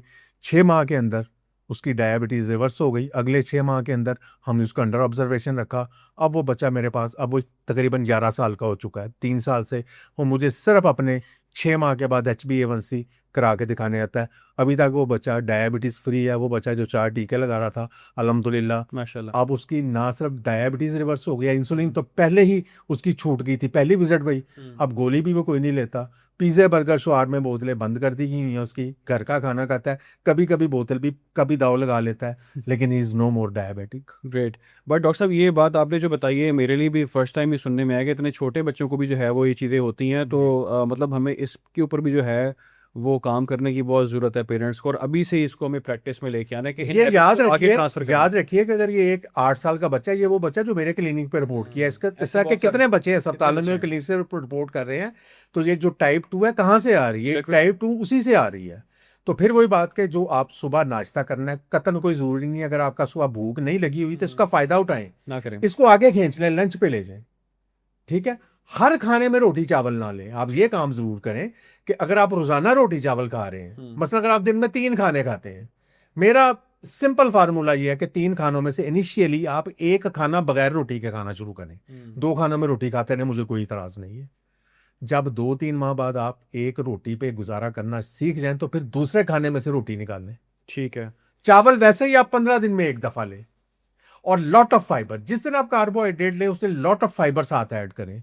गाजर, मूली, खीरा, चने, बीन्स, ये चीज़ें आप ऐड करें साथ उसके, और इस तरीके से आप चलें। रोटी खाएं, मुझे कोई इतराज़ नहीं है, मिनिमम कर दें। चावल खाएं, मिनिमम कर दें। प्रोटीन और फैट के ऊपर ज़्यादा रिलाई करें। अंडे खाएं, गोश्त खाएं, दालें खाएं। बेतहाशा तरीके हैं पेट भरने के, ठीक है। फलों को खाएं, पिए नहीं।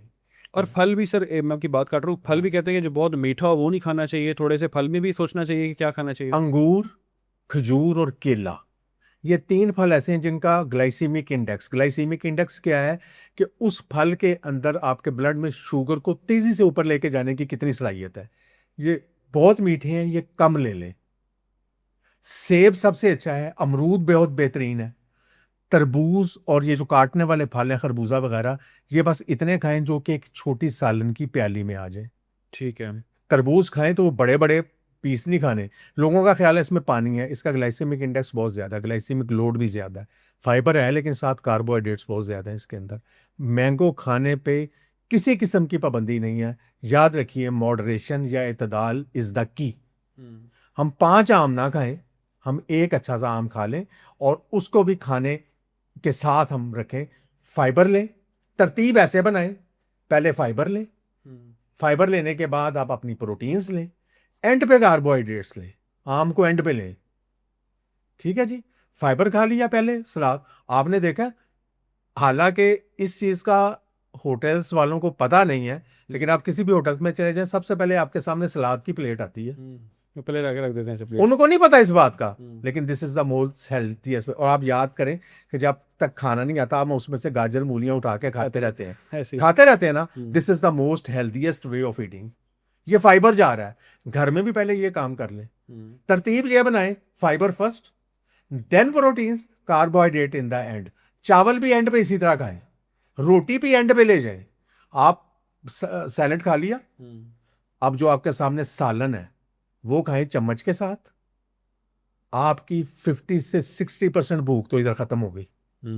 आप एंड के ऊपर कार्बोहाइड्रेट लेंगे। अगर आप 2 रोटियां खाते हैं तो मेरा आप पूरी तरह यकीन रखिए आप आधी रोटी खाएंगे, क्योंकि आपका पेट पहले भर चुका है प्रोटीन और फाइबर के साथ। बिल्कुल सही। अच्छा, लास्ट डॉक्टर साहब 2-3 चीज़ें और मैं चाह रहा हूँ आपसे पूछ लूँ। एक तो मुझे ये बताएं कि एक्सरसाइज का हमने जिक्र नहीं किया सारे के अंदर, और वो मेरा ख्याल है इसमें मैंडेटरी है, सबसे बहुत important मैंडेटरी रोल है। इसके बारे में भी गाइड कर दें, कितनी एक्सरसाइज करनी चाहिए किस एज के लिए, और क्या ज़रूरी है डेली प्रैक्टिस करना। Exercise has lot of benefits, इतने इसके फवायद हैं, अनगिनत हैं। लेकिन फिर एक बात यहाँ याद रखें आपके audience, weight loss is not one of them. हमारा ये ख्याल है कि दौड़ लगाने से वजन कम होता है। एक्सरसाइज से 1 kg वजन भी कम नहीं होना, अगर होगा तो आरसी होगा। आपका weight gain is a dietary problem, ये एक्सरसाइज की कमी से नहीं हुआ। ठीक है। अच्छा, यहां से ये मैसेज बिल्कुल ना जाए कि मैं एक्सरसाइज के खिलाफ जा रहा हूँ। के खिलाफ जा रहा हूँ। एक्सरसाइज से 20 फवायद होंगे, लेकिन ये जो जिम की बाजी ने मंत्र सिखाया ना खवातीन को कि तुम मेरा जिम ज्वाइन करो, मैं तुम्हारा 10 kg वजन कम कर दूंगी, वो नहीं है। वो बाजी वहां पे 2 घंटे हलकान होके ट्रेडमिल पे, और वहां से निकलती है और नीचे पूड़ियों और हलवे की दुकान है, वहां बैठ के 2 पूड़ियां हलवे से खा के घर आ जाती है। तो यार आप भूल रहे हैं कभी जिंदगी में उसका 1 पाउंड भी वजन कम होगा नहीं होगा। ठीक है। इसलिए एक्सरसाइज जरूर करें। और एक्सरसाइज में हम लोग सब सिर्फ ये समझते हैं कि एक्सरसाइज सिर्फ भाग दौड़ का नाम है, वॉक का नाम है, नहीं। स्ट्रेंथ ट्रेनिंग करें, स्ट्रेंथ ट्रेनिंग करें, रेजिस्टेंस ट्रेनिंग करें। आपको अब मुख्तलिफ ऑनलाइन चैनल से आपको वो आपके बैंड्स और मिल जाते हैं, क्लिप्स मिल जाते हैं जिनको खींचने से, रेजिस्टेंस का मतलब है मुजाहमत। आपने वो एक्सरसाइज करनी है जैसे हमारे ट्रेडिशनल पहलवान डंड बैठ के लगाते थे, ये रेजिस्टेंस ट्रेनिंग है। अगर आपके घर में सीढ़ी है ना और आपके जोड़ सलामत है, खासकर यंगस्टर, ऐसे ऊपर जाएं भागे, फिर नीचे आए, ऊपर जाएं नीचे हैं, आपको किसी जिम पे जाने की जरूरत नहीं है।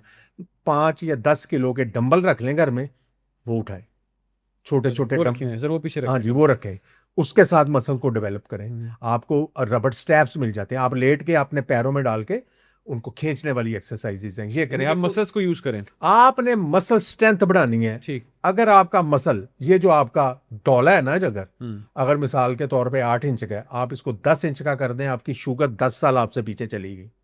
क्योंकि मसल जो है बिगेस्ट कंज्यूमर है आपके कार्बोहाइड्रेट्स का। जब 8 इंच का डोला 10 इंच का होता है तो समझ लें आपने उसकी ग्लूकोज स्टोरिंग कैपेसिटी बढ़ा दी है। बढ़ा दिए। अब अगर आपने बाहर से ज़्यादा खाया है तो उसको स्टोर करने की जगह भी मौजूद है। अब मसल और सूखे सड़े कार्बोहाइड्रेट आप खाते चले जा रहे हैं मसल, और आप दौड़ लगा रहे हैं, मसल बिल्ट ही नहीं कर रहे। दौड़ लगा के आपने जो कार्बोहाइड्रेट खाए थे उनमें से कुछ कार्बोहाइड्रेट आप बर्न तो कर लेंगे, लेकिन बाकी किधर जाएंगे? बाकी घूमते फिरते रहेंगे। लेकिन अगर आपके मसल स्ट्रेंथ है, अगर आप हेल्दी हैं, और याद रखिए आज की जो मसल स्ट्रेंथ है वो आपकी फ्यूचर इन्वेस्टमेंट है। राइट। यही मसल बुढ़ापे में आफ्टर 50 ये आपको उन 8 बीमारियों से बचाएंगे जिसका मैंने आपसे जिक्र किया था।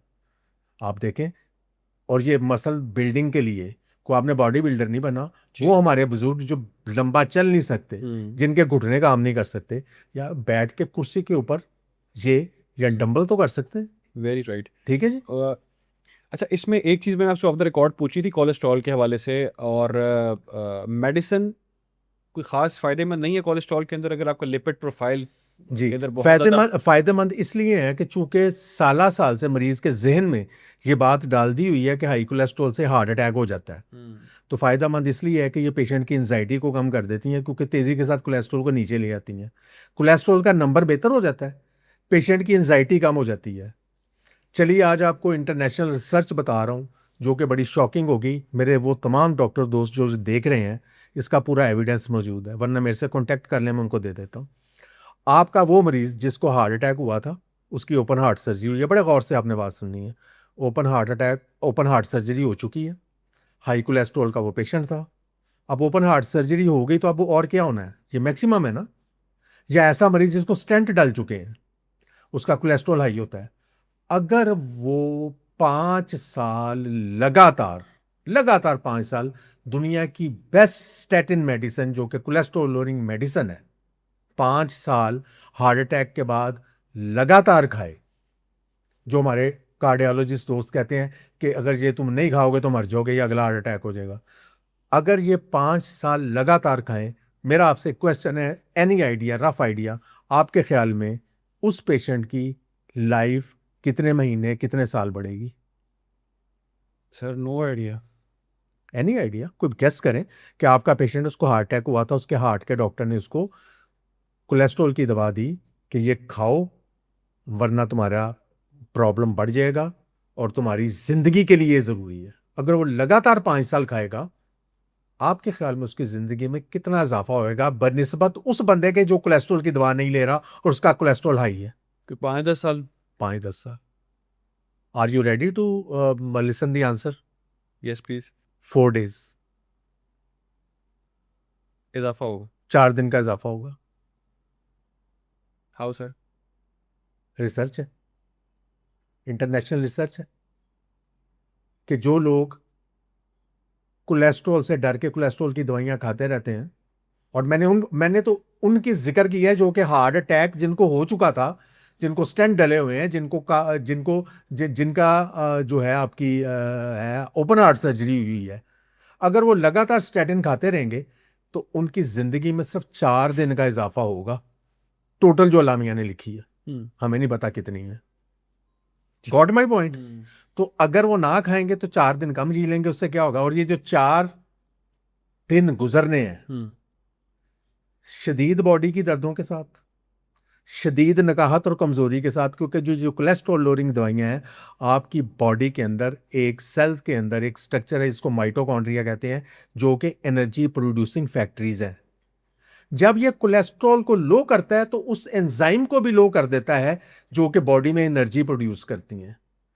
ऐसे मरीज हमारे पास बेतहाशा आते हैं जिन्होंने बहुत सारे आर्थोपेडिक सर्जन्स को, रूमेटोलॉजिस्ट को भी दिखा लिया कि डॉक्टर साहब दर्दें नहीं जाती, दुनिया जहान की दवाइयाँ हमने इस्तेमाल कर रही हैं, दर्दें नहीं जिस्म की ख़त्म होती। जब हमने उनका नुस्खा देखा 40 मिलीग्राम 20 मिलीग्राम उनको स्टैटिन्स मिल रही, वो मरीज जो कहते थे डॉक्टर साहब सब कुछ खाता हूं, समझ नहीं आती इतनी नकाहत और कमजोरी क्यों है। नकाहत कमजोरी इसलिए है, एनर्जी प्रोड्यूसिंग फैक्टर्स जो कि माइटोकॉन्ड्रियाज हैं, जो कि एनर्जी प्रोड्यूस करते हैं, जिसके साथ आपने सारा दिन हरकत करनी है, काम करना है। जब वहां पे आपने उस एंजाइम को ही किल कर दिया जो एनर्जी प्रोड्यूस करता है, उनकी स्टैटिन्स हमने बंद की, वो बगैर किसी विटामिन के, जो उन्होंने हज़ारों रुपए खर्च के लिए थे। इस वक्त एक बड़ा मशहूर ब्रांड है, नाम लेना बेहतर नहीं है, वो पाकिस्तान में 2000 रुपये में लॉन्च हुआ था, आज से 10 साल पहले, जो एक बहुत बड़ी रकम थी। अब वो 12,000 रुपये में बिक रहा है, वो इतना पॉपुलर हो गया हुआ है। और यकीन करें, जब हम रूट कॉज देखते हैं, वो सारा प्रोसेस फूड है जो कि आपको वीक, और प्रोसेस फूड भी बाय द वे बॉडी में जाके यही काम करता है, वो आपकी एनर्जी प्रोड्यूसिंग फैक्ट्रीज को बिल्कुल ब्लंट कर देता है। आपका फास्ट फूड खाने वाला बंदा एनर्जेटिक नहीं होगा, उसकी काम करने की कैपेसिटी नहीं अच्छी होगी। सही। अच्छा, इसमें ये जो आपने बताई कि जो मेडिसिन खाते हैं कोलेस्ट्रॉल कम करने के लिए, इसके बाद आपकी एंजाइटी कम हो जाती है, ये किस तरह से कि आप सोचते हैं जी कि मेरे नंबर नीचे आ गए मेडिकली? नहीं, एंजाइटी उस तरह से नहीं कम होती। Anxiety is a different. Anxiety का मतलब ये है कि हमारे पास लोग घबराए हुए आते हैं अपनी रिपोर्ट लेके। अच्छा, वो उससे नीचे आते हो खुश ओ डॉक्टर साहब ये ऐसे ही करवाया था, उस तरह ये पैकेज चल रहा था, मैंने कराया, मैंने तो कभी कराया नहीं था, मेरा तो कोलेस्ट्रॉल इतना हाई है। तो मैं उनको कहता हूँ भाई, अगर कोलेस्ट्रॉल से डरते हो ना, तो प्रोसेस्ड फूड से डरो, कार्बोहाइड्रेट और चीनी से डरो। और हमारे यहाँ सबसे बड़ा, हमारी 8 बीमारियों का सोर्स है, हमारे किचन पे पड़ा है, चीनी की बोतल की शक्ल में। ये चीनी है। कार्बोहाइड्रेट्स बाकी चीजें तो बाद में आती है ना, सबसे बड़ा कार्बोहाइड्रेट तो चीनी की शक्ल में घर में पड़ा है। चाय फीकी पीने की आदत डालें। क्या खाना है, हर चाय में 2 चम्मच चीनी डालना जरूरी नहीं है। चीनी फीकी पीने की आदत डालिए, आपका वजन कम होना शुरू हो जाएगा, आपकी फैट निकलनी शुरू हो जाएगी, चर्बी कम होना शुरू हो जाएगी। एंजाइटी उनकी ये कम होती है कि वो घबराए हुए आते हैं। जैसे आप अभी थोड़ी देर पहले जिक्र कर रहे थे कि बहुत सारे पेशेंट ऐसे हैं, वो वैसे ही करवा के जब डॉक्टर पे जाते हैं, तो जाते ही वो उनको, खासतौर पे कार्डियोलॉजी क्लिनिक्स के अंदर, उनको फौरन कहते हैं जी ये दवाई शुरू कर दें। ठीक है, एंजाइटी उनकी ये कम होगी कि 3 माह बाद टेस्ट कराएंगे तो वो जो 260 था वो सिर्फ 60 पे आ गया होगा। हाँ, अब वो कदम उठाने का काबिल नहीं रह गया होगा, कोलेस्ट्रॉल उसका नॉर्मल है, एंजाइटी खत्म हो गई है। डॉक्टर साहब कमजोरी इतनी हो गई है, पता नहीं क्या हुआ। मैंने वो फलां वाली जो है ना मेडिसिन, वो बाहर से मंगाई है, मेरे भाई ने भेजी है। अब्बा जी हज पे गए थे, वो वहां से लेके आए हैं, बड़ी बार बरकत वहां से वो विटामिन लेके आए हैं। राइट। लास्टली सर, मैं चाहूँगा कि कोई ऐसी पॉलिसी होनी चाहिए गवर्नमेंट लेवल के ऊपर जो आप रिकमेंड करते हैं, कोई सजेशन आप देना चाहते हैं, कोई एडवाइस आप करना चाहते हैं, तो यू कैन। देखिए, ट्रिकल डाउन इफेक्ट होता है। अगर ऊपर आपके जो हेल्थ को देखने के जो हायरार्की है, अगर वो समझदार है, वो लोग हेल्थ को समझते हैं, तो ही मामलात बेहतर होने हैं। और हमें, जब तक हम प्रिवेंशन पे काम नहीं करेंगे, हम अस्पतालों पे जितने मर्जी छापे मार लें, डॉक्टरों की तजलील कर लें, हैं वो बेचारे जो कि वहाँ पे सुबह से लेकर रात तक ड्यूटी सर अंजाम देते हैं, 3-3 दिन 4-4 दिन हफ्ता हफ्ता अपने घर नहीं जाते, और हम उनको फ़ी क्या पे कर रहे हैं। उसके बावजूद उन्होंने बेचारों ने मरीज़ के अटेंडेंट से मार भी खानी है। ठीक है जी, एक फिर मैं वो लफ्ज़ बड़ा गैर पार्लिमानी हो जाएगा, मैं यूज़ नहीं करना चाहता, कि वो ब्यूरोक्रेट जिसकी हैसियत ही कोई नहीं है, एक डॉक्टर के मुकाबले में उसका लेवल ये है। ठीक है, आप बीए करके चंद किताबें रट के अगर आप वहाँ पे डिप्टी कमिश्नर या कमिश्नर लग गए हैं, तो उस डॉक्टर के साथ तो आप तलीमी मैदान में आप 0 to 1 की रेशो पे हैं, 0 to 100 की रेशो पे हैं, और आप जाके उसको कह रहे हैं कि तुम रजिस्टर मेंटेन नहीं कर रहे, ये क्या करना है, फलान क्या करना है। कितनी तल्ख हकीकत है। हमारा कोई भी वजीर उठता है जाके डॉक्टरों की तस्लील करना शुरू कर देता है। भाई, अस्पताल के अंदर बेड मुहैया करना हमारा काम नहीं है डॉक्टर्स का। अस्पताल के अंदर ड्रिपें मुहैया करना, दवाइयां मुहैया करना डॉक्टर्स का काम नहीं है, ये गवर्नमेंट ने करनी है। डॉक्टर बेचारा अपनी ड्यूटी देने आ गया। हमारी वो बच्चियां, बड़े बड़े मुअज़्ज़ज़ घरानों की, जिनके वालिदैन कभी ये बर्दाश्त ना करें कि वो इवन अपने रिश्तेदारों के घर में भी रात गुजारें, उनकी बच्चियां यहाँ आके गैर मर्दों को, और 3-3 4-4 दिन अपने घर से दूर रहती हैं, आके ड्यूटी सर अंजाम देती हैं, और आप उनकी वीडियोस बना के वायरल करते हैं। क्या कौम है हम?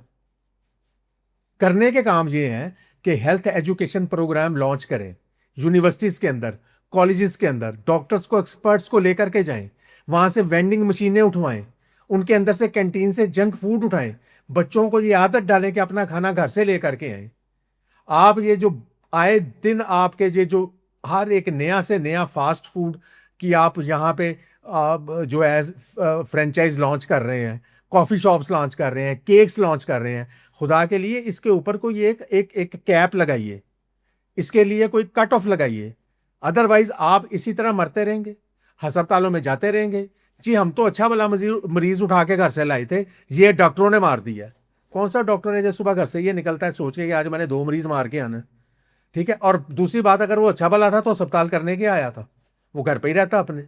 सर ये बड़ी तल्ख हकीकतें हैं। आपको पता है इस वक्त कोई भी मतलब किसी जमाने में जो कि डॉक्टर्स एक ड्रीम प्रोफेशन होता था, मेरा बेटा मैं उसको आईटी में लेके गया, मैंने उसको डॉक्टर नहीं बनाया, ठीक है।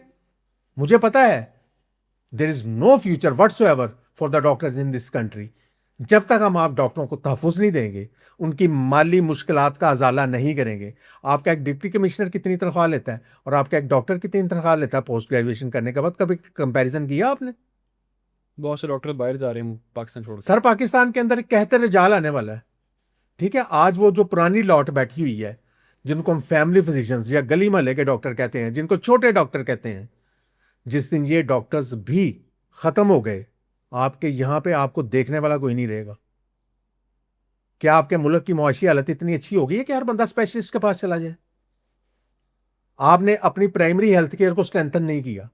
आपने इस मुल्क के अंदर फैमिली फिजिशियंस को कभी ट्रेनिंग प्रोग्राम नहीं उसके किए, वो सारे अपनी सेल्फ स्टडीज के ऊपर पढ़ रहे हैं।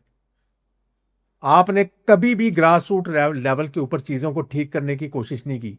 मैं आपको इसकी एक छोटी सी मिसाल देता हूं।